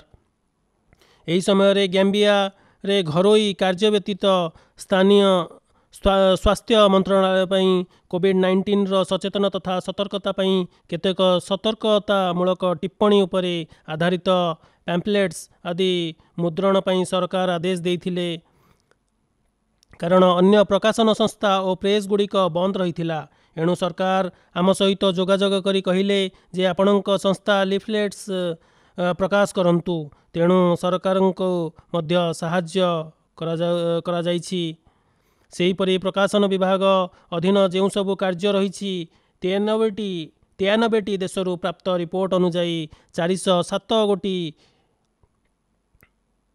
पैम्पलेट्स और फोल्डर आदि 42टी भाषा 42,56,659 संख्यक प्रकाशित होइछि एवं तन्मध्यरु विभिन्न देशर एक विस्तृत तालिका प्राप्त होइछि। वर्तमान समग्र पृथ्वी रे 29टी भाषा 94टी शिक्षा संस्कार और ज्ञानभित्तिक प्रसंग उपर आधारित खबर कागज और पत्रिका मान प्रकाशित हेउअछि एवं 39टी भाषा खबर कागज और पत्रिका मान प्रकाश पाउअछि। प्रकाशन संस्थार रिपोर्ट मुताबक एठारे एहार प्रकाशन और प्रेरणर आउ एक विभाग रहिछि। 24टी भाषा 1,90,000 ऊर्ध्व संख्यक पुस्तक एठारू समग्र पृथ्वी रे प्रेरण करा जाइछि। यह व्यतीत विभिन्न देश में 709टी विषय वस्तु उपर आधारित मोट 63,87,000 संख्यक पुस्तक और फोल्डर लिफलेट्स आदि बिना शुल्क रे बंटा जाइछि एवं एही पत्र पत्रिका और लिफलेट्स आदि माध्यम रे पृथ्वी रे लक्षाधिक लोकंक निकट रे जमात अहमदियार वार्ता पहुँची पारिछि। सेहीपरि यूके रचना बा संकलन विभाग रहिछि। चलित वर्ष कुरान करीम इटालिया भाषा रे अनुवाद कुरान करीम उपरे पुनराय विश्लेषण करा जाई कार्य संपन्न होइछि। एहार प्रकृत अभिलेख मध्य प्रकाश पई प्रेरण करि दिया जाइछि एवं चलित वर्ष सही बुखारी 11टी ग्रंथ खंडर मध्य यूके रु अनुवाद करा जाइछि। जमात अहमदिया हजरत मसीह मऊद अलैहिस्सलाम का लेखनी ଏଜାଜ ଅହମଦୀର ଇଂରାଜୀ ଅନୁବାଦ ମଧ୍ୟ ଚଳିତ ବର୍ଷ ଅନୁବାଦ ହୋଇଯାଇଛି। ଇମାମତୁଲ ହୁଜ୍ଜା ଓ ଜଙ୍ଗେ ମୁକଦ୍ଦସର ଇଂରାଜୀ ଅନୁବାଦ ମଧ୍ୟ ସମ୍ପୂର୍ଣ୍ଣ ହୋଇଯାଇଛି। ଇନଶାଆଲ୍ଲାହ ତାଲା ଏହିସବୁ ପୁସ୍ତକ ଗୁଡ଼ିକ ମୁଦ୍ରଣ ପାଇଁ ପ୍ରେରଣ କରିଦିଆଯାଇଛି। ରୁହାନୀ ଖଜାଇନର 10ମ ଭାଗ ବ୍ୟତୀତ ଅନ୍ୟ 22 ଭାଗର ଇଂଲଣ୍ଡରୁ ପ୍ରକାଶନ କାର୍ଯ୍ୟ ଜାରି ରହିଛି ଏବଂ ଏହି 10ମ ଭାଗ ମଧ୍ୟ ଖୁବ୍ ଶୀଘ୍ର ଆରମ୍ଭ ହୋଇଯିବ।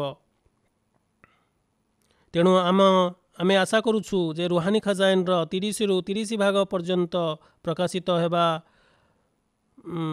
ହୋଇ ଲୋକଲୋଚନକୁ ଆସିଯିବ। 2019 ଓ 2020 ମସିହା ସମୟରେ 36ଟି ଦେଶର 8ଟି ଡେସ୍କ ଆନୁକୂଲ୍ୟରୁ ପ୍ରାପ୍ତ ରିପୋର୍ଟ ଅନୁଯାୟୀ 23ଟି ଭାଷାରେ 154ଟି ପୁସ୍ତକ ପ୍ରସ୍ତୁତ ହୋଇଥିଲା, ଯହିଁରେ ଇଂରାଜୀ, ସ୍ପେନୀୟ, ଲୋଗାଡା, ଫାର୍ସି, ଜର୍ମାନ, ବର୍ମିଜ, ଫ୍ରେଞ୍ଚ, ହାଉସା, ଆରବୀ, ସୱାହିଲି, ଇଣ୍ଡୋନେସିଆ, ଉର୍ଦୁ, ଚାଇନିଜ, ବ୍ରୋଣ୍ଡି ମେଣ୍ଡିକା, ମେସିଡୋନିଆ, ଟୋଙ୍ଗୋ, ପର୍ତ୍ତୁଗୀଜ, ଇବ୍ରାନି, ଡଚ୍, କ୍ରୋଏସିଆନ, ରିଫଲା, କମ୍ବାଲୋଜି, ଆଲବାନିଆ, ରଷିଆ, ବାଂଲା, ୟୁରୋବା, ବାଓଲିଫ, ନିଆଞ୍ଜା, ଥାଇ, ନରୱେଜିଆନ ଆଦି ଅନ୍ତର୍ଭୁକ୍ତ ରହିଛି। ୟୁକ୍ରେନରୁ ସର୍ଗେଇ ଦମିତ୍ରୋ ନାମକ ଜଣେ ବନ୍ଧୁ ଯିଏକି ବିଗତ ବର୍ଷ ଜଲସାକୁ ଆସିଥିଲେ ଏବଂ ଜଲସାରେ ଅଂଶଗ୍ରହଣ କରିଥିଲେ। ସେ ଅହମଦୀ ନଥିଲେ, କିନ୍ତୁ ଯେତେବେଳେ ସେ ଜଲସାକୁ ଆସିଥିଲେ ସେତେବେଳେ ସେ ଆନ୍ତର୍ଜାତିକ ବୟତରେ ଯୋଗ ଦେଇ ବୟତ କରିଥିଲେ। ସେ ଜଣେ ଉତ୍କୃଷ୍ଟ ଏବଂ ଅନୁଭବୀ ସମାଲୋଚକ। ବିଭିନ୍ନ ଧର୍ମରେ ସେ ଜଣେ ଅଭିଜ୍ଞ ଗବେଷକ ମଧ୍ୟ। ଯେତେବେଳେ ସେ ଏଠାକୁ ଆସିଲେ ଓ ମୋତେ ସାକ୍ଷାତ କଲେ ସେତେବେଳେ ମୁଁ ତାଙ୍କୁ କହିଲି ଯେ ଆପଣ ଇସଲାମ ଉସୁଲୁକି ଫିଲସଫିର ଅଧ୍ୟୟନ କରନ୍ତୁ। ଆପଣ ଜଣେ ଶିକ୍ଷିତ ବ୍ୟକ୍ତି ଏବଂ ଏହାପରେ ଯାଇ ଆପଣ ନିଜର ମନ୍ତବ୍ୟ ଟିପ୍ପଣୀ ଲେଖନ୍ତୁ।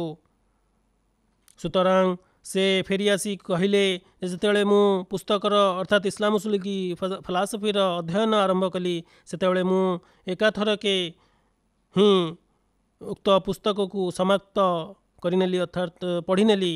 ସେ କୁହନ୍ତି ଯେ ମୁଁ ପୁସ୍ତକ ଅଧ୍ୟୟନ କରିବା ଦ୍ୱାରା ଏହା ଜାଣିବାକୁ ପାଇଲି ଯେ ହଜରତ ମିର୍ଜା ଗୁଲାମ ଅହମଦ କାଦିଆନୀ ଜଣେ ଧାର୍ମିକ ନେତା ନଥିଲେ ବରଂ ସର୍ବଧର୍ମର ଜଣେ ମହାଜ୍ଞାନୀ ଓ ଗବେଷକ ଥିଲେ। ସେ କୁହନ୍ତି ଯେ ମୁଁ ମୋ ଜୀବନରେ ଅନେକ ପୁସ୍ତକ ସମ୍ବନ୍ଧରେ ନିଆରା ମତାମତ ଓ ସମାଲୋଚନା ଲେଖିଛି, କିନ୍ତୁ ମୁଁ କେବେ ବି ଏହା ଅନୁଭବ କରିନାହିଁ ଯେ ମୁଁ ଏହି ପୁସ୍ତକ ଗୁଡ଼ିକରୁ କୌଣସି ନୂତନ ବସ୍ତୁ ପ୍ରାପ୍ତ କରିପାରିଛି ବା ନୂତନ କଥା ଆହରଣ କରିପାରିଛି। କିନ୍ତୁ ଇସଲାମ ଉସୁଲୁକି ଫିଲସଫି ପୁସ୍ତକକୁ ପଢ଼ି ମୋ ଜ୍ଞାନରେ ଅଭିବୃଦ୍ଧି ଘଟିଛି। ଉକ୍ତ ପୁସ୍ତକ ଉପରେ ଟିପ୍ପଣୀ ଲେଖିବା କେବଳ ଜ୍ଞାନଭିତ୍ତିକ ଉପରେ ଆଧାରିତ ନୁହେଁ ବରଂ ନିଜ ହୃଦୟ ଏବଂ ଆତ୍ମାର ଆଇନା ଦ୍ୱାରା ଅତିକ୍ରମ କରି ଲେଖୁଅଛି। ପୁନଶ୍ଚ କୁହନ୍ତି ଯେ ହଜରତ ମିର୍ଜା ଗୁଲାମ ଅହମଦ ସାହେବ ଇସଲାମର ପୁନଃ ସଂସ୍କରଣ ଏବଂ ଇସଲାମୀୟ ଗୋଷ୍ଠୀର ସଂସ୍କାର ସକାଶେ ବିଶେଷ ଜୋର ଦେଇଛନ୍ତି।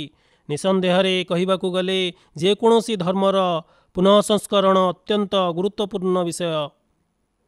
ଉକ୍ତ ସୂତ୍ରରୁ ଯଦି ଆମେ ମଧ୍ୟ ଯୁଗ ଆଡ଼କୁ ଦୃଷ୍ଟିପାତ କରୁ ତେବେ ଆମେ ଏହା ଜାଣିବାକୁ ପାଇବା ଯେ ୟୁରୋପରେ ସଂସ୍କାରର ଜାଗରଣ ପର୍ବ ଆରମ୍ଭ ହେବା ପୂର୍ବରୁ ପ୍ରଥମେ ଖ୍ରୀଷ୍ଟ ଧର୍ମାବଲମ୍ବୀମାନଙ୍କ ଠାରେ ବିଶ୍ୱାସ ଓ ଆସ୍ଥାର ଘୋର ସଙ୍କଟ ଦେଖାଦେଇଥିଲା ଏବଂ ଯେପର୍ଯ୍ୟନ୍ତ ମସିହ ମଉଦ ଆଲୈହିସ୍ସଲାମ ଆବିର୍ଭାବ ହୋଇନଥିଲେ ସେ ପର୍ଯ୍ୟନ୍ତ ଇସଲାମ ଧର୍ମରେ ମଧ୍ୟ ଏହିପରି ଧର୍ମ ସଙ୍କଟ ଦେଖାଦେଇ ନଥିଲା। ସେ କହନ୍ତି ଯେ ବିଶେଷ କରି ମୋତେ ସେହି ବିଷୟଟି ଭଲ ଲାଗିଲା ଯେଉଁଠି ସ୍ୱାଭାବିକ ଅବସ୍ଥା ଓ ଚାରିତ୍ରିକ ଅବସ୍ଥାରେ ଅର୍ଥବୋଧ କରାଯାଇଛି। ଆମମାନଙ୍କ ନିମନ୍ତେ ତାହା ଅତ୍ୟନ୍ତ ଆବଶ୍ୟକ ଯେ ଆମେମାନେ ନିଜ ଜନ୍ମର ପ୍ରକୃତ ଉଦ୍ଦେଶ୍ୟ ଓ ଆଲ୍ଲାହ ତାଆଲାଙ୍କ ସୃଷ୍ଟିର ପ୍ରକୃତ ମହତ୍ତ୍ୱକୁ ବୁଝିବା ଉଚିତ ଏବଂ ତାହାର ଉପାଦେୟତା ପ୍ରତି ସଚେତନ ହେବା ଉଚିତ। ସେହିପରି ନିଜର ଚାରିତ୍ରିକ ଅବସ୍ଥା ଓ ତାହାର ମୌଳିକତାକୁ ବୁଝିବାକୁ ଚେଷ୍ଟା କରିବା ଉଚିତ। ଆମେମାନେ ଅନେକ ସମୟ ଏହା ଭୁଲି ଯାଇଥାଉ ଯେ ସାମ୍ପ୍ରତିକ ଯୁଗରେ ସେହି ମାଧ୍ୟମ ଗୁଡ଼ିକ ଯାହାକୁ ମନୁଷ୍ୟକୁ ସତ୍ୟଠାରୁ ଦୂରେଇ ଦେଇଥାଏ ତାହା ବହୁଳତା ଘଟିଛି। ଏଣୁ ଏହା ନିତ୍ୟାନ୍ତ ଆବଶ୍ୟକ ଯେ ଆମେମାନେ ଆଲ୍ଲାହ ତାଆଲାଙ୍କ ପ୍ରାଣୀମାନଙ୍କର ମହତ୍ତ୍ୱକୁ ହୃଦୟଙ୍ଗମ କରୁ। ପୁନଶ୍ଚ ସେ ଉକ୍ତ ପୁସ୍ତକର ଅଧ୍ୟୟନ କରି ମୋତେ ଜଣାଇଲେ ଯେ ମୁଁ ଯାହା ତାଙ୍କୁ ଏକ ଉଦ୍ବୋଧନୀରେ କହିଥିଲି ତାହା ତାଙ୍କୁ ମନେ ପଡ଼ିଯାଇଛି। ଉଦ୍ବୋଧନୀରେ ଶେଷ ପଦଗୁଡ଼ିକ ଥିଲା, ଇସଲାମୀୟ ସଂସ୍କାରରେ ଇସଲାମ ଧର୍ମର ସ୍ଥାପନ ସମ୍ପର୍କରେ ଯେଉଁ ଭୁଲ ବିଚାରଧାରାର ସଂସ୍କାରର ଏବଂ ପୁନଶ୍ଚ ନିଜ ଜମାତର ସଂସ୍କାର ଆଡ଼କୁ ମଧ୍ୟ ଦୃଷ୍ଟି ଆକର୍ଷିତ କରିଥିଲି। ସେ କୁହନ୍ତି ଯେ ମୋତେ ଆପଣଙ୍କର ସେହି ବାକ୍ୟ ମନେ ପଡ଼ିଯାଉଛି। ସେ କୁହନ୍ତି, ଆମମାନଙ୍କ ମଧ୍ୟରୁ ଯଦି ପ୍ରତ୍ୟେକ ବ୍ୟକ୍ତି ନିଜ ପରିବାର, ନିଜ ପାରିପାର୍ଶ୍ୱିକ ପରିବେଶ ଓ ନିଜ ଦେଶର ସଂସ୍କାର କରିବ, ତେବେ ଏପରି କରିବା ଦ୍ୱାରା ସେ ସଂସାରର ବିଶ୍ୱାସମୂଳକ ଅବସ୍ଥାର ସଂସ୍କାର ମଧ୍ୟ କରିପାରିବ। ମିର୍ଜା ଗୁଲାମ ଅହମଦ ସାହେବ ସ୍ୱାଭାବିକ ଅବସ୍ଥା ଓ ଚାରିତ୍ରିକ ଅବସ୍ଥାକୁ ବ୍ୟାଖ୍ୟା କରି ସେ କୁହନ୍ତି, ଧାର୍ମିକ ଜ୍ଞାନର ଏକ ନୂତନ ଅଧ୍ୟାୟ ଉନ୍ମୁକ୍ତ କରିଦେଇଛନ୍ତି ସେ, ଏବଂ ମୋ ନିକଟରେ ହଜରତ ମସିହ ମଉଦ ଆଲୈହିସ୍ସଲାମ ସର୍ବପ୍ରଥମେ ଏହି ପାରିଭାଷିକ ଶବ୍ଦ ପ୍ରୟୋଗ କରିଛନ୍ତି ଏବଂ ତାହାକୁ ଅତ୍ୟନ୍ତ ଉଚ୍ଚ କୋଟି ଓ ପବିତ୍ର ଢଙ୍ଗରେ ବୁଝାଇଛନ୍ତି। ସେ କୁହନ୍ତି, ଧାର୍ମିକ ଜ୍ଞାନ ଓ ଦର୍ଶନ ଶାସ୍ତ୍ର ହିସାବରେ ମୁଁ ଏହି ପୁସ୍ତକକୁ ଅଧ୍ୟୟନ କରି ଅତ୍ୟନ୍ତ ଆନନ୍ଦ ଉପଭୋଗ କରିଛି। ଏଣୁ ମୋର ଏହି ପରାମର୍ଶ ଯେ ଜମାତ ଅହମଦିୟା ମଧ୍ୟ ଉକ୍ତ ପୁସ୍ତକକୁ ବହୁଳ ସଂଖ୍ୟାରେ ପ୍ରକାଶ କରୁ ଏବଂ ବିଭିନ୍ନ ଭାଷାରେ ଏହାର ଅନୁବାଦ କରୁ, କାରଣ ଲୋକମାନେ ଯେପରି ଉକ୍ତ ପୁସ୍ତକକୁ ଅଧ୍ୟୟନ କରି ଧର୍ମ, ବିଶ୍ୱାସ ଓ ପ୍ରକୃତ ସତ୍ୟତା ସମ୍ପର୍କରେ ଅବଗତ ହୋଇପାରିବେ। ସେହିପରି ନେପାଳରେ ଜଣେ ଅଧ୍ୟାପକ ସେ ମୋର ବିଭିନ୍ନ ଭାଷାକୁ ଏକତ୍ରିତ କରିଛନ୍ତି। ଯେତେବେଳେ ତାଙ୍କୁ world crisis and pathway to peace ପୁସ୍ତକ ଉପହାର ସ୍ୱରୂପ ଦିଆଗଲା, ସେତେବେଳେ ସେ କହିଲେ, ଉକ୍ତ ପୁସ୍ତକଟି ସାମ୍ପ୍ରତିକ ପରିସ୍ଥିତି ଅନୁଯାୟୀ ସର୍ବୋତ୍କୃଷ୍ଟ ପୁସ୍ତକ ଅଟେ। ଉକ୍ତ ପୁସ୍ତକର ଅନେକ ପାରାଗ୍ରାଫ ଅର୍ଥାତ୍ ଅନୁଚ୍ଛେଦ ଏବଂ ପଂକ୍ତି ଉପରେ ସେ ଚିହ୍ନ ଲଗାଇ ତାକୁ ଅଣ୍ଡରଲାଇନ୍ କରିଦେଇଥିଲେ। ସେ କହିବାକୁ ଲାଗିଲେ ଯେ ମୁଁ ସେହି ସନ୍ଦର୍ଭକୁ ଦୃଷ୍ଟିଗୋଚର କରାଇବା ପାଇଁ କଲମ ସାହାଯ୍ୟରେ ତାହାକୁ ହାଇଲାଇଟ୍ କରିବାକୁ ଚାହୁଁଥିଲି, କାରଣ ଉକ୍ତ କଥାକୁ ସଂସାର ଆଗରେ ପ୍ରକାଶ କରିବାର ଅତ୍ୟନ୍ତ ଆବଶ୍ୟକତା ରହିଛି। ସମଗ୍ର ପୃଥିବୀ ପାଇଁ ଉକ୍ତ ପୁସ୍ତକରେ ଅନେକ ନୀତିଶିକ୍ଷା ରହିଛି। ଅଧ୍ୟାପକ ମହୋଦୟ କହିଲେ ଯେ ମୋତେ ଉକ୍ତ ପୁସ୍ତକ ବହୁତ ଭଲ ଲାଗିଛି ଏବଂ ମୁଁ ନିଜ ସାଙ୍ଗମାନଙ୍କୁ ମଧ୍ୟ ଉକ୍ତ ପୁସ୍ତକ ଅଧ୍ୟୟନ କରିବାକୁ ଦେଇଛି। ପୁନଶ୍ଚ ନେପାଳର ଡାକ୍ତର ଗୋବିନ୍ଦ ନାମକ ଅନ୍ୟ ଜଣେ ଅଧ୍ୟାପକ ତଥା ସମାଲୋଚକ ରହିଛନ୍ତି।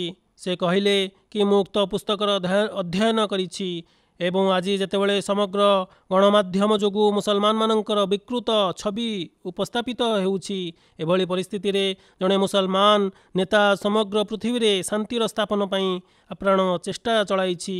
ଅଣ ମୁସଲମାନ ସମ୍ପ୍ରଦାୟ ପାଇଁ ଅତ୍ୟନ୍ତ ଆଶ୍ଚର୍ଯ୍ୟଜନକ ବିଷୟ ଏହିକି ଯେ ସେ ଏଭଳି କାର୍ଯ୍ୟରେ ତତ୍ପର। ପୁନଶ୍ଚ ସେ କୁହନ୍ତି ଯେ ପୃଥିବୀରେ ମୁସଲମାନମାନଙ୍କର 73ଟି ଗୋଷ୍ଠୀ ରହିଛି ଏବଂ ଇସ୍ରାଏଲ ସହିତ ମୁସଲମାନମାନଙ୍କର ଧାର୍ମିକ ଓ ରାଜନୈତିକ ବିବାଦ ଓ ଶତ୍ରୁତା ମଧ୍ୟ ରହିଛି।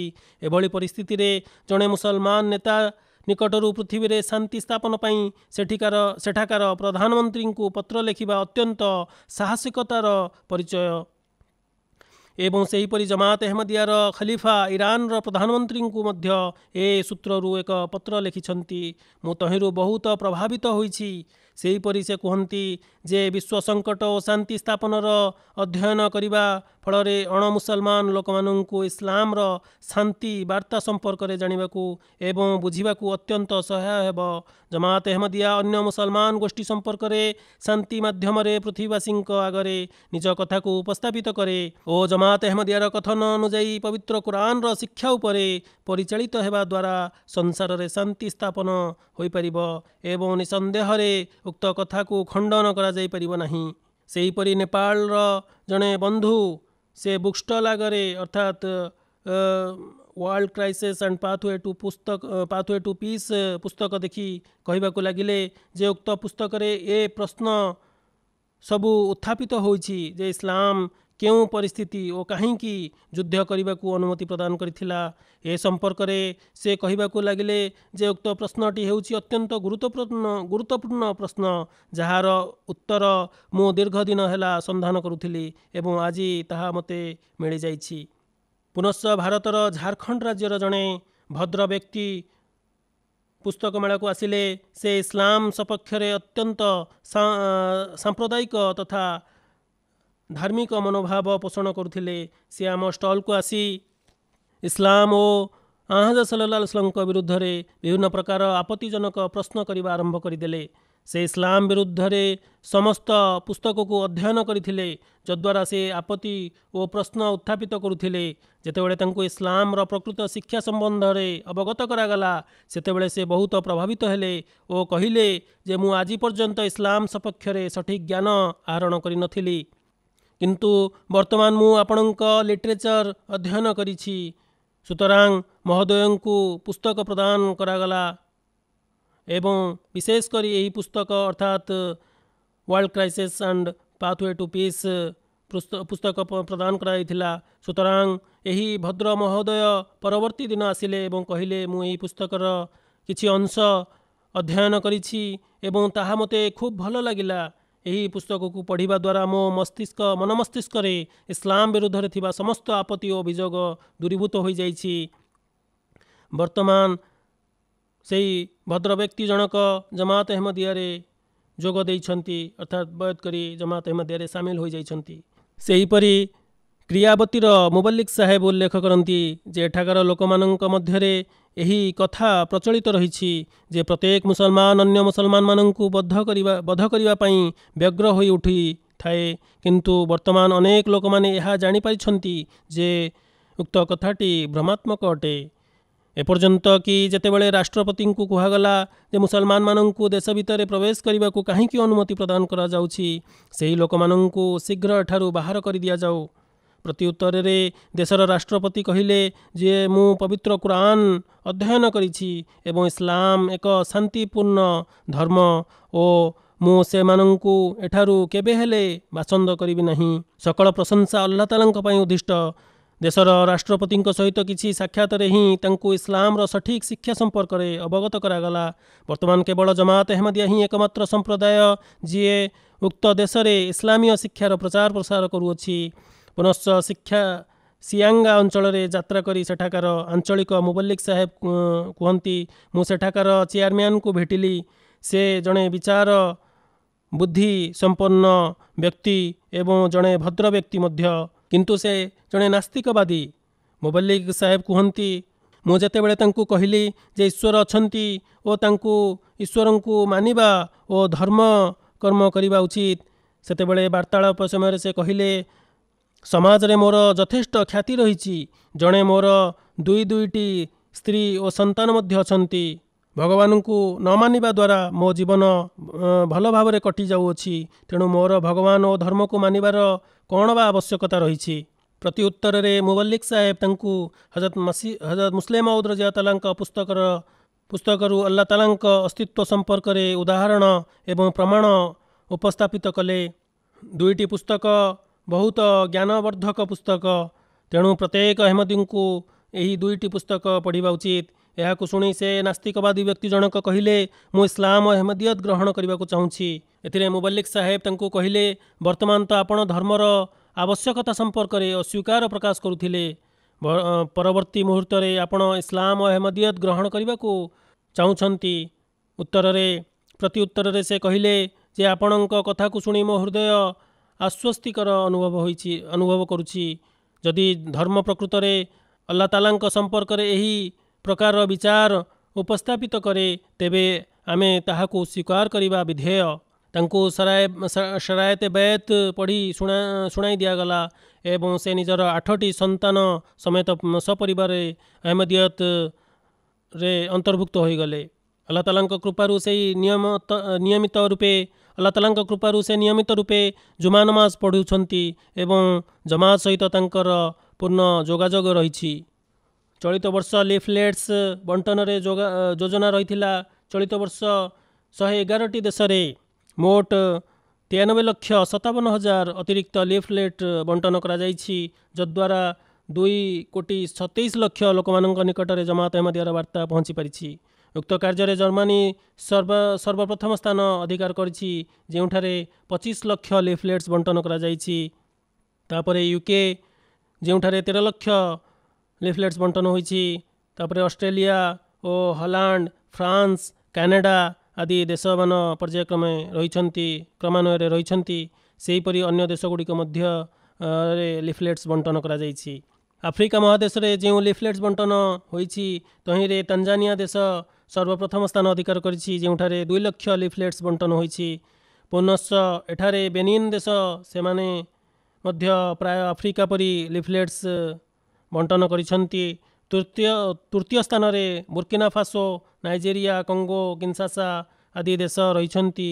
ଏହା ବ୍ୟତୀତ ଭାରତରେ ପ୍ରାୟ 4,46,000ରୁ ଉର୍ଦ୍ଧ୍ୱ ଲିଫଲେଟ୍ସ ବଣ୍ଟନ ହୋଇଛି। ତାଞ୍ଜାନିଆର ମାରା ଅଞ୍ଚଳରେ ମୁବଲ୍ଲିକ ସାହେବ ଉଲ୍ଲେଖ କରନ୍ତି ଯେ ଗ୍ରାମର 3 ଜଣ ଯୁବକ ଜମାତର ପାମ୍ପଲେଟ୍ସ ପଢ଼ି ଜମାତ ସହ ଯୋଗାଯୋଗ କଲେ ଏବଂ ଜମାତ ସମ୍ପର୍କରେ ସୂଚନା ତଥା ଅବଗତ ହାସଲ କଲେ। କିଛି କାଳ ତବଲିଗ ଅଧୀନ ରହିବା ପରେ ପରବର୍ତ୍ତୀ ପର୍ଯ୍ୟାୟରେ ସେମାନେ ବୟତ କରି ଜମାତରେ ସାମିଲ ହୋଇଗଲେ ଏବଂ ନିଜ ଗ୍ରାମରେ ତବଲିଗ ଆରମ୍ଭ କରିଦେଲେ। ତନ୍ମଧ୍ୟରୁ ଗ୍ରାମର ଜଣେ ଯୁବକ ଚେୟାରମ୍ୟାନ୍ ମଧ୍ୟ ଅଛନ୍ତି। ଆଲ୍ଲାହ ତାଆଲାଙ୍କ କୃପାରୁ ସେଠାରେ ଅହମଦିୟତ ବାର୍ତ୍ତା ଘରେ ଘରେ ପହଞ୍ଚୁଛି ଏବଂ ବର୍ତ୍ତମାନ ସୁଦ୍ଧା ସେହି ଗ୍ରାମରେ 82 ଜଣ ବ୍ୟକ୍ତି ବୟତ କରି ଜମାତ ଅହମଦିୟାରେ ସାମିଲ ହୋଇଗଲେଣି। ତବଲିଗ ସମୟରେ ଏହି 3 ଜଣ ଯୁବକଙ୍କୁ ନାନା ପ୍ରକାର ଅସୁବିଧା ଓ ବିରୋଧର ସମ୍ମୁଖୀନ ହେବାକୁ ପଡ଼ିଥିଲା। ଦିନେ ଅନସାରୁସୁନ୍ନା ଜମାତର ଜଣେ ଗୈର ଅହମଦୀ ମୌଲବୀ ଆସିଲେ ଏବଂ ଲୋକଙ୍କ ଆଗରେ ଉଚ୍ଚ ସ୍ୱରରେ ଜମାତ ବିରୁଦ୍ଧରେ ଅପଶବ୍ଦମାନ ବ୍ୟବହାର କଲେ। ଲୋକମାନେ ତାହାକୁ ବହୁତ ଚୁପ୍ କରିବାକୁ ଚେଷ୍ଟା କଲେ। ଜଣେ ଧାର୍ମିକ ନେତାଙ୍କର ପକ୍ଷରେ ଏପରି ପାଟିତୁଣ୍ଡ ଓ ଅପଶବ୍ଦ ପ୍ରୟୋଗ କରିବା ଭଲ କଥା ନୁହେଁ ବୋଲି ବୁଝାଇଲେ। ପ୍ରତି ଉତ୍ତରରେ ନିୟମିତ ରୂପେ ଯୁକ୍ତିତର୍କ ହେଲା ଏବଂ ଜମାତ ଅହମଦିୟା ଶିକ୍ଷା ଉପରେ ଚିନ୍ତା କରିବା ପ୍ରତି ନିମନ୍ତ୍ରଣ ଦିଆଗଲା। ଯେତେବେଳେ ସେହି ମୌଲବୀ ପ୍ରମାଣ ଦ୍ୱାରା ପରାସ୍ତ ହେଲେ, ସେତେବେଳେ ସେ ପୁନର୍ବାର ଅପଶବ୍ଦ ପ୍ରୟୋଗ କଲେ। ଜମାତ ଅହମଦିୟାର ଶାନ୍ତିପ୍ରିୟ ଶିକ୍ଷା ଓ ଉକ୍ତ ଘଟଣାରୁ ପ୍ରଭାବିତ ହୋଇ ଜଣେ ବୟସ୍କ ଭଦ୍ରବ୍ୟକ୍ତି ନିଜର ଜମିକୁ ଜମାତ ପାଇଁ ଜୁମ୍ମା ଓ ବା ଜମାତ ନମାଜ ପାଠ କରିବା ନିମନ୍ତେ ପ୍ରଦାନ କଲେ। ଏହିପରି ଭାବରେ ଆମ ଜମାତର ସଂସ୍କାରମୂଳକ କ୍ଲାସରେ ଅନେକ ଅଣ ଅହମଦୀ ପିଲାମାନେ ମଧ୍ୟ ସାମିଲ ହୋଇଛନ୍ତି। ସୁତରାଂ ଅଣ ଅହମଦୀ ମାନଙ୍କ ବିରୋଧ ହିଁ ଆମମାନଙ୍କ ତବଲିଗର ମାଧ୍ୟମ ସାଜୁଛି। ଫ୍ରାନ୍ସ ଜମାତର ସଭାପତି ଉଲ୍ଲେଖ କରନ୍ତି ଯେ ତୋଲସ୍ ସହରର କେନ୍ଦ୍ରରେ ରବିବାର ଦିନ ଲାଗୁଥିବା ହାଟରେ ଆମେ ଲିଫଲେଟ୍ ବଣ୍ଟନ କଲୁ। ଜଣେ ବୃଦ୍ଧା ମହିଳା ସ୍ମିତହାସ୍ୟ ପ୍ରକାଶ କରି ଆଗକୁ ଆସିଲେ ଏବଂ କହିଲେ, ଆପଣମାନେ ମୋତେ ମାତୃଭୂମି ପ୍ରତି ମମତା ଓ ପ୍ରେମ ଓ ପରଦା ସମ୍ପର୍କରେ ଯେଉଁ ଲିଫଲେଟ୍ ପ୍ରଦାନ କଲେ, ମୁଁ ସେହି ସମସ୍ତ ଲିଫଲେଟ୍ର ଅଧ୍ୟୟନ କରିଛି ଏବଂ ମୁଁ ଏହାକୁ ପଢ଼ି ବହୁତ ଆନନ୍ଦିତ ହୋଇଛି। ସାମ୍ପ୍ରତିକ ଯୁଗରେ ଏପରି ଶିକ୍ଷାର ଘୋର ଆବଶ୍ୟକତା ରହିଛି। ଏବଂ ସେ ଏହା ମଧ୍ୟ ପଚାରିଲେ ଯେ ଆପଣମାନଙ୍କୁ ଲିଫଲେଟ୍ ବାଣ୍ଟିବାକୁ କେତେ ପଇସା ମିଳୁଛି। ଯେତେବେଳେ ତାଙ୍କୁ କୁହାଗଲା ଯେ ଆମେମାନେ ତ ଆଲ୍ଲାହ ତାଆଲାଙ୍କ ଖାତିର ତାଙ୍କ ପ୍ରୀତିଭାଜନ ଲାଭ କରିବା ପାଇଁ ବିନା ଅର୍ଥରେ ଏହି କାର୍ଯ୍ୟ କରୁଅଛୁ, ସେତେବେଳେ ସେ ଆଶ୍ଚର୍ଯ୍ୟଚକିତ ହୋଇଗଲେ ଏବଂ ବହୁତ ପ୍ରଭାବିତ ମଧ୍ୟ ହେଲେ। ଯେତେବେଳେ ପ୍ରଦର୍ଶନୀ ଓ ପୁସ୍ତକ ମେଳା ଆଦି ଅନୁଷ୍ଠିତ ହୁଏ, ସେତେବେଳେ ପବିତ୍ର କୁରାନ କରିମ୍, ଜମାତର ଲିଟରେଚର ଆଦି ପ୍ରଦର୍ଶନୀର ବ୍ୟବସ୍ଥା ମଧ୍ୟ କରାଯାଇଥାଏ। ପ୍ରାପ୍ତ ରିପୋର୍ଟ ଅନୁଯାୟୀ 7,540ଟି ପ୍ରଦର୍ଶନୀ ମାଧ୍ୟମରେ 3,43,000ରୁ ଉର୍ଦ୍ଧ୍ୱ ବ୍ୟକ୍ତିଙ୍କ ନିକଟରେ ଜମାତର ବାର୍ତ୍ତା ପହଞ୍ଚାଇ ଦିଆଯାଇଥିଲା। ଚଳିତ ବର୍ଷ ସମଗ୍ର ପୃଥିବୀରେ 1,580 ସଂଖ୍ୟକ ବିଶିଷ୍ଟ ପବିତ୍ର କୁରାନ କରିମ୍ର ବିଭିନ୍ନ ଅନୁବାଦ ଅତିଥିମାନଙ୍କୁ ଉପହାର ସ୍ୱରୂପ ପ୍ରଦାନ କରାଯାଇଛି। ଏହା ବ୍ୟତୀତ 5,000ରୁ ଉର୍ଦ୍ଧ୍ୱ ବୁକ୍ ଷ୍ଟଲ ଓ ପୁସ୍ତକ ମେଳା ମାଧ୍ୟମରେ 7,64,000ରୁ ଉର୍ଦ୍ଧ୍ୱ ବ୍ୟକ୍ତିଙ୍କ ନିକଟରେ ଜମାତ ଓ ଇସଲାମର ବାର୍ତ୍ତା ପହଞ୍ଚାଇବାର ସୌଭାଗ୍ୟ ଅର୍ଜନ ହୋଇଛି। ଲାଟଭିଆର ଜଣେ ମୁବଲ୍ଲିକ ସାହେବ ଉଲ୍ଲେଖ କରନ୍ତି ଯେ ଆମର ବୁକଷ୍ଟଲକୁ ଜଣେ ବୟସ୍କ ବ୍ୟକ୍ତି ଆସିଲେ ଏବଂ ସେ ଆମକୁ ବୁକଷ୍ଟଲ ଭିତରକୁ ଆସି ସେଠାରେ ରୋଲ ଚିତ୍ର ମାଧ୍ୟମରେ ଚିତ୍ର ପ୍ରଦର୍ଶିତ ହେଉଥିଲା, ଯେଉଁ ଚିତ୍ରରେ ବିଭିନ୍ନ ପ୍ରକାର ଇସଲାମୀୟ ଉପଦେଶମାନ ଲେଖାଯାଇଥିଲା, ଯାହାକୁ ଦେଖି ମୁଁ ପଢ଼ି ଯାଇଥିଲି। ଅର୍ଥାତ୍ ସେହି ରୋଲଟି ସ୍କ୍ରଲ୍ ପରି ଚାଳିତ ହୋଇଥିଲା। ସେ ପ୍ରତ୍ୟେକ କଥାରେ ଇଙ୍ଗିତ କରି କହିବାକୁ ଲାଗିଲେ ଯେ ରୁଷୀୟ ଭାଷାରେ ସେ କଥା କହିଲେ ଯେ ଆପଣଙ୍କର ଉପଦେଶ ଗୁଡ଼ିକ ଏକଦମ ଜବରଦସ୍ତ ଓ ବେଶ ସୁନ୍ଦର ଓ ସଠିକ୍ ମଧ୍ୟ। ସେହିପରି ଅନ୍ୟ 2 ଜଣ ମହିଳା ଆସିଲେ। ସେମାନେ ଦିବାଚା ତଫସିରୁଲ କୁରାନ ଓ ଅନ୍ୟ କେତେକ ଅନୁଦିତ ପୁସ୍ତକ ନେଇ ବହୁତ ଉଚ୍ଚ ପ୍ରଶଂସା କଲେ ଯେ ଆପଣମାନେ ଖୁବ୍ ଭଲ କାମ କରୁଛନ୍ତି। 2019 ମସିହା ଡିସେମ୍ବର ମାସରେ ଏକ ପୁସ୍ତକ ମେଳା ଆୟୋଜିତ କରାଯାଇଥିଲା, ଯେଉଁଥିରେ ନୁରୁଲ ଇସଲାମ ପକ୍ଷରୁ ସେଠାକାର ଜହେରିଆ ନାମକ ବହୁତ ବଡ଼ ହିନ୍ଦୁ ବିଦ୍ୱାନ ଆସିଲେ। ସେ ଧର୍ମ ସଂକ୍ରାନ୍ତରେ ବହୁତ ଗଭୀର ଜ୍ଞାନର ଅଧିକାରୀ ଥିଲେ। ସେ ସ୍କୁଲ ମଧ୍ୟ ପରିଚାଳନା କରୁଥିଲେ। ସେ ଆମ ଷ୍ଟଲ୍ ଆଗରେ ଆସି ଛିଡ଼ା ହେଲେ ଏବଂ କିଛି ସମୟ ପରେ କୁରାନ କରିମ୍ ଉପରେ ଆପତ୍ତି କରିବା ଆରମ୍ଭ କରିଦେଲେ। ସେ କହିଲେ ଯେ କୁରାନ କରିମ୍ ଇସଲାମ ଓ ମୁସଲମାନମାନଙ୍କ ବ୍ୟତୀତ ଅନ୍ୟ ସମସ୍ତ ଲୋକମାନଙ୍କୁ ହତ୍ୟା କରିବାର ଆଦେଶ ଦେଉଛି। ଯେତେବେଳେ ତାଙ୍କୁ ଏହା କୁହାଗଲା ଯେ ଆପଣଙ୍କ ଆଗରେ ପବିତ୍ର କୁରାନ ଅଛି, ଏମିତି କିଛି ସ୍ଥାନରେ ଏଭଳି ଆଦେଶର ଉଲ୍ଲେଖ ରହିଛି, ଆପଣ କାଢ଼ି ଦେଖାଇ ଦିଅନ୍ତୁ। ପ୍ରତି ଉତ୍ତରରେ ସେ କହିଲେ ଯେ ମୁଁ ସମ୍ପୂର୍ଣ୍ଣ କୁରାନ ପଢ଼ିଛି, କିନ୍ତୁ ବର୍ତ୍ତମାନ ମୋର ମନେ ନାହିଁ କି କେଉଁଠି ଏପରି ଆଦେଶର ଉଲ୍ଲେଖ ରହିଛି। ସୁତରାଂ ତାଙ୍କ ଆଗରେ ପବିତ୍ର କୁରାନ କରିମ୍ର ଶିକ୍ଷା ଏବଂ ଅନ୍ୟ ଲୋକମାନଙ୍କ ସହିତ ସଦ୍ବ୍ୟବହାର ପ୍ରଦର୍ଶନ କରିବାର ଶିକ୍ଷା ଉପସ୍ଥାପିତ କରାଗଲା। କିଛି କ୍ଷଣ ପରେ ସେ କହିଲେ, ମୁଁ ଆପଣଙ୍କ ଷ୍ଟଲ୍ ଭିତରେ ବସି ଇସଲାମ ଓ କୁରାନ ବିଷୟରେ ଅଧିକ ଜ୍ଞାନ ଆହରଣ କରିବାକୁ ଚାହେଁ। ସୁତରାଂ ମହୋଦୟଙ୍କୁ ତାଙ୍କର ପଚରା ଉଚରା ଅର୍ଥାତ୍ ତାଙ୍କର ଯେଉଁ ପ୍ରଶ୍ନ ରହିଥିଲା ତାହାର ପ୍ରଶ୍ନର ସାନ୍ତ୍ୱନାମୂଳକ ଉତ୍ତର ଦିଆଗଲା। ଏହାର ପ୍ରତିକ୍ରିୟା ସ୍ୱରୂପ ସେ ନିଃସଙ୍କୋଚ ଭାବରେ କହିବାକୁ ଲାଗିଲେ ଯେ ମୁଁ ଆଜି ପର୍ଯ୍ୟନ୍ତ ଏପରି ସାନ୍ତ୍ୱନାମୂଳକ ଉତ୍ତର କାହାରିଠାରୁ ଶୁଣିନାହିଁ। ମୁଁ ଇସଲାମ ସମ୍ବନ୍ଧରେ ଜ୍ଞାନ ଆହରଣ ପାଇଁ ଅସଂଖ୍ୟ ବିଦ୍ୱାନ ମନୀଷୀଙ୍କ ନିକଟକୁ ଯାଇଛି, ଦୁଆର ଦୁଆର ଘୁରି ବୁଲିଛି, କିନ୍ତୁ କେହି ଜଣେ ହେଲେ ମଧ୍ୟ ମୋ ପ୍ରଶ୍ନର ଏଭଳି ସାନ୍ତ୍ୱନାମୂଳକ ଉତ୍ତର ଦେଇପାରିନାହାନ୍ତି ଯେଭଳି ଆପଣମାନେ ପ୍ରଦାନ କରିଛନ୍ତି। ସେମାନେ ମୋତେ ଯେଉଁ ଉତ୍ତର ଦେଇଥିଲେ ତାହା ମୋ ମନ ଭିତରେ ଇସଲାମ ଓ କୁରାନ ପ୍ରତି ସହାନୁଭୂତି ପରିବର୍ତ୍ତେ ବିଦ୍ୱେଷ ଭାବ ଓ ବିଷ ଭରି ଦେଇଥିଲା ଏବଂ ମୋ ଭିତରେ ଏତେ ବିଷ ଭରି ଦିଆଯାଇଥିଲା କି ମୁଁ ପରିଶେଷରେ ଏହି ନିଷ୍ପତ୍ତି ନେଇଥିଲି ଓ ମୋ ବନ୍ଧୁମାନଙ୍କ ସହ ବିଚାର କରି ଏହି ନିଷ୍ପତ୍ତି ନେଇଥିଲି ଯେ ଇସଲାମ ବିରୁଦ୍ଧରେ ଏକ ଟିଭି ଚ୍ୟାନେଲ ଚଳାଇବା। ସୁତରାଂ ଆମେମାନେ ଏ ସଂକ୍ରାନ୍ତରେ କିଛି କାର୍ଯ୍ୟକ୍ରମ ଓ ରେକର୍ଡ଼ିଂ ମଧ୍ୟ ପ୍ରସ୍ତୁତ କରିଥିଲୁ, କିନ୍ତୁ ବର୍ତ୍ତମାନ ଆପଣମାନେ ମୋର ସଂସାରକୁ ହିଁ ସମ୍ପୂର୍ଣ୍ଣ ରୂପେ ପାଲଟି ଦେଇଛନ୍ତି। ମହାଶୟ ବହୁତ ପ୍ରଭାବିତ ହେଲେ ଏବଂ ଯାଉ ଯାଉ ଏହି ପ୍ରତିଶ୍ରୁତି ଦେଇଗଲେ ଯେ ମୁଁ ଆଜିଠାରୁ ଇସଲାମ ଓ କୁରାନ କରିମ୍ ବିରୁଦ୍ଧରେ କେବେ ହେଲେ କିଛି ବିରୋଧ ପ୍ରଦର୍ଶନ କରିବି ନାହିଁ ଓ ଇସଲାମ ଓ କୁରାନ ବିପକ୍ଷରେ ମୁଁ ଯାହା କିଛି ବି କାର୍ଯ୍ୟକ୍ରମ ରେକର୍ଡ଼ିଂ କରିଛି ତାହାକୁ ମୁଁ ପ୍ରସାରଣ କରିବି ନାହିଁ, ବରଂ ଇସଲାମ ଓ ଇସଲାମର ସୁନ୍ଦର ଶିକ୍ଷା ଉପସ୍ଥାପନ କରିବି। ଏହିଭଳି ପ୍ରକୃତ ଛବିକୁ ଦେଖାଇ ଜମାତ ଅହମଦିଆ ଶତ୍ରୁଙ୍କ ହୃଦୟକୁ ବଦଳାଇ ଦେଉଅଛି। ହୁଜୁର ସଲ୍ଲଲ୍ଲାହୁ ଆଲୈହି वसल्लमଙ୍କ ମର୍ଯ୍ୟାଦା ଓ ଆଦର୍ଶର ପ୍ରକୃତ ବୌଦ୍ଧିକତା ଜମାତ ଅହମଦିଆ ଶତ୍ରୁମାନଙ୍କୁ ଦେଇପାରିଛି ଏବଂ ଏହି ନାମକୁ ମାତ୍ର ବିଦ୍ୱାନ ମନୀଷୀମାନେ ଯେଉଁମାନେ ଇସଲାମର ଠିକାଦାର ବୋଲାଉଛନ୍ତି, ଏମାନେ ଅନ୍ୟମାନଙ୍କୁ ଇସଲାମ ଓ ପବିତ୍ର କୁରାନ କରିମ୍ରୁ ବିମୁଖ କରୁଛନ୍ତି ଏବଂ ପୁନଶ୍ଚ ଆମ ବିରୁଦ୍ଧରେ ଏହି ବିରୋଧୀମାନେ ଲୋକମାନଙ୍କୁ ପ୍ରବର୍ତ୍ତାଉଛନ୍ତି। ଆଗ୍ରାର ପୁସ୍ତକ ମେଳା ଅବସରରେ ଆଞ୍ଚଳିକ ଖବରକାଗଜ ଓ ଗଣମାଧ୍ୟମର ସାମ୍ବାଦିକ ତଥା ପ୍ରତିନିଧିମାନେ ଆମର ଷ୍ଟଲ୍କୁ ଆସିଲେ ଏବଂ ସେମାନଙ୍କ ସହିତ ବାର୍ତ୍ତାଳାପ ମଧ୍ୟ ହେଲା। ସାମ୍ବାଦିକମାନେ ନିର୍ଭୀକ ରୂପେ ଇସଲାମ ସମ୍ପ୍ରଦାୟର ଦୁରବସ୍ଥା ସମ୍ପର୍କରେ ନିଜର ମତାମତ ପ୍ରକାଶ କଲେ।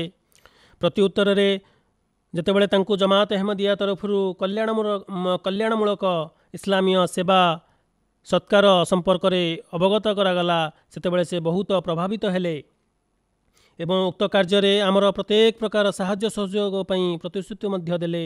ମହୋଦୟ ନିଜର ଯୋଗାଯୋଗ ମାଧ୍ୟମରେ ଆମର ବାର୍ତ୍ତାକୁ 2-3ଟି ଚ୍ୟାନେଲରେ ପ୍ରସାରଣ ମଧ୍ୟ କଲେ, ଯଦ୍ୱାରା ଲକ୍ଷାଧିକ ଲୋକମାନଙ୍କ ନିକଟରେ ଜମାତ ଅହମଦିଆର ବାର୍ତ୍ତା ପହଞ୍ଚି ପାରିଛି।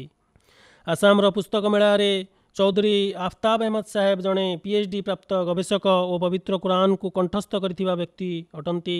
ଯେତେବେଳେ ତାଙ୍କୁ ଜମାତ ଅହମଦିଆର ପରିଚୟ କରାଗଲା ଅର୍ଥାତ୍ ଜମାତ ଅହମଦିଆ ସମ୍ବନ୍ଧରେ ଅବଗତ କରାଗଲା, ତାଙ୍କ ସହିତ ପୁଙ୍ଗାନୁପୁଙ୍ଗ ବିସ୍ତୃତ ଆଲୋଚନା ମଧ୍ୟ କରାଗଲା। ବାର୍ତ୍ତାଳାପ ସମୟରେ ତାଙ୍କୁ ହଜରତ ଈସା ଆଲୈହିସ୍ସଲାମଙ୍କ ବିୟୋଗ ସମ୍ପର୍କରେ ଜମାତର ଯେଉଁ ଆସ୍ଥା ରହିଛି ତାହା ସହିତ ତାଙ୍କର ପରିଚୟ କରାଗଲା ଏବଂ ପବିତ୍ର କୁରାନ मजिद्रु ही हजरत ईसा अलैहिस्सलाम का मृत्यु संपर्क में प्रमाण उपस्थापन करागला सेतेबेले से प्रत्युत्तर रे कहिले जे निसंदेह कहवाकू गले मु जणे हाफिज किंतु मु ए दिगरे केबे हेले चिंता करि नथिली आपण माने आज मोर आखि खोली दैछंती मु खबर कागज रे मध्य आलेख्य देई थाए तेबे आसामर समस्त मुसलमान माने मोर विरोधी होई जांतु ना कहीं वर्तमान मु इंशाअल्लाह ताला ए समस्त आयतर प्रमाण सहित खबर कागज रे प्रकाश करी एवं ईसा अलैहिस्सलाम को मृत्यु को साब्यस्त करी। स्विट्जरलैंड पीस सिंपोजियम अवसर एक स्वेच्छासेवी संगठन सभापति मिशेल फिशिल नामक जड़े पाद्री साहेब कहले जमात अहमदिया तांकु एक अवार्ड प्रदान करिछि मु जमात अहमदियार यही अवार्ड को नहीं आंतरिक कृतज्ञता ज्ञापन करुछि मु स्तंभीभूत जे जड़े मुसलमान संप्रदाय एक ख्रिस्टियान संगठन को कल्याणमूलक सेवा सत्कार पाई पुरस्कार एवं संवर्धित करुअछि तेणु उक्त पुरस्कार हेउछि एक स्वगतोक्तिर जीवंत प्रमाण आपण माने केवल शांतिर कथा कहती नहीं बरं शांति स्थापन दिगरे विभिन्न कार्य संपादन करुछंती तेणु वृक्ष निज पुष्प द्वारा चिन्हित होता है सही वृक्षर फल हेउछि आपण मानकर एही पीस सिंपोजियम।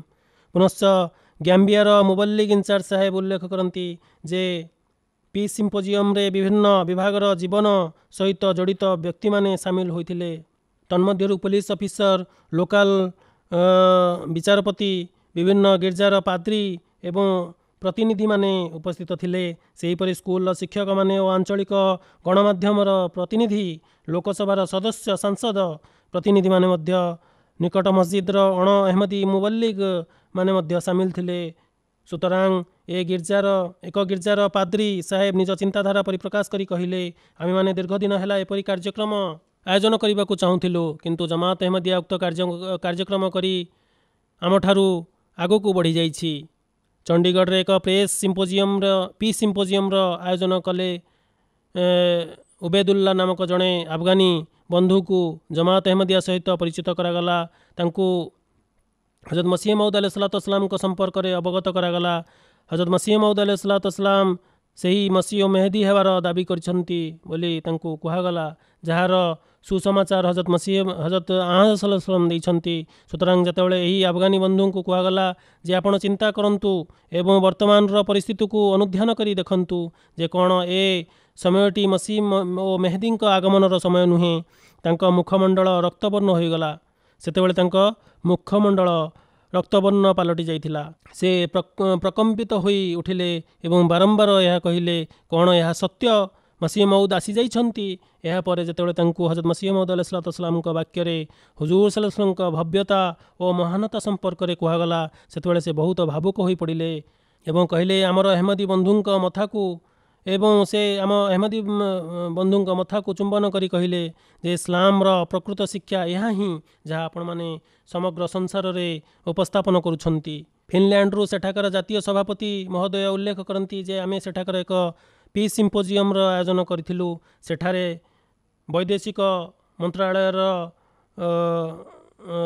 राजदूत एवं गणतांत्रिक प्रतिनिधि जे कि पाकिस्तान रे फिनलैंड राष्ट्रदूत भाव में दायित्व वहन करुछंती आस्थिले से कहती मते आपणकर आयोजन देखी ओ सेथिरे अंशग्रहण करी बेस आनंद अनुभव होइछि। मु पाकिस्तान इस्लामाबाद रे 1995 मसीह 1998 मसीहा पर्यंत रही फिन्स राष्ट्रदूत कार्यालय रे अध्यक्ष थिले से अवधि मध्य मोर स्मृति पटल रे भव्य स्मृति जड़ित हो रही सेहीपरि मोर वंशर निकटवर्ती बंधु मानक मध्य अहमदिया समुदायर अनेक गणमान्य व्यक्ति माने मध्य अंतर्भुक्त रहिछंती। अहमदी माने सही देश पई ओ तार सीमार सुरक्षा ठारू बड़ी ज्ञान प्रजुक्ति विद्या सामाजिक सफलता तथा कल्याण पाई निजर गुरुत्वपूर्ण अवदान देइछंती।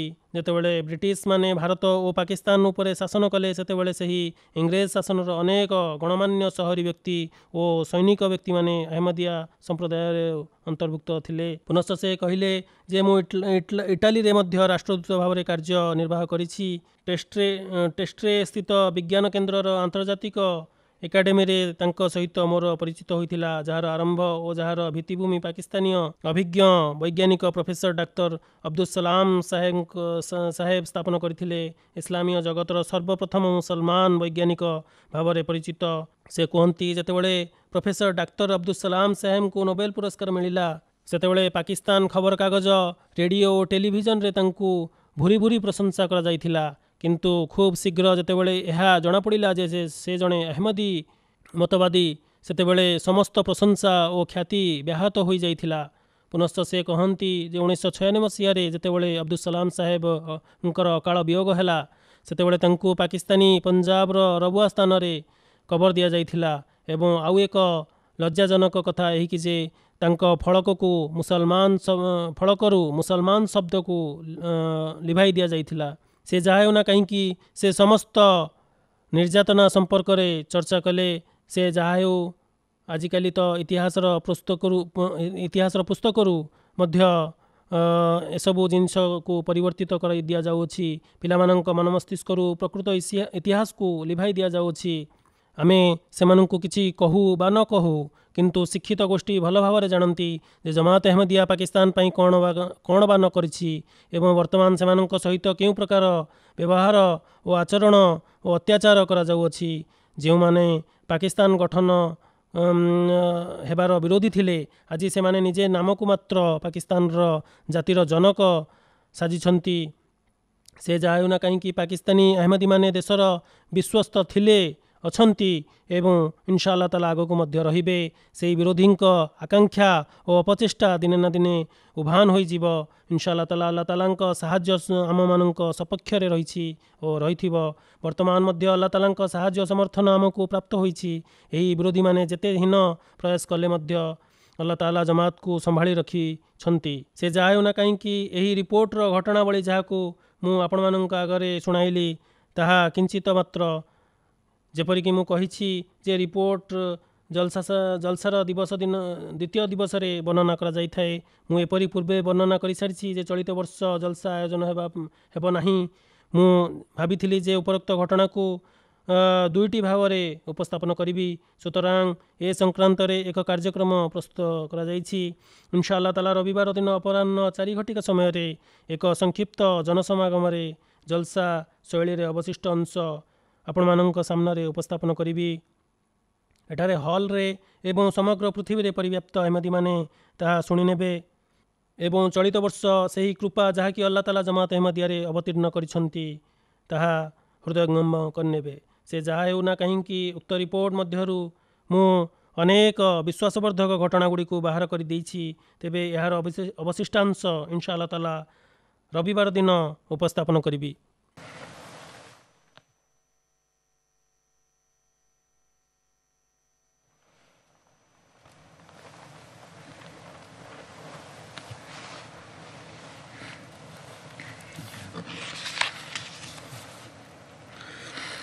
Alhamdulillah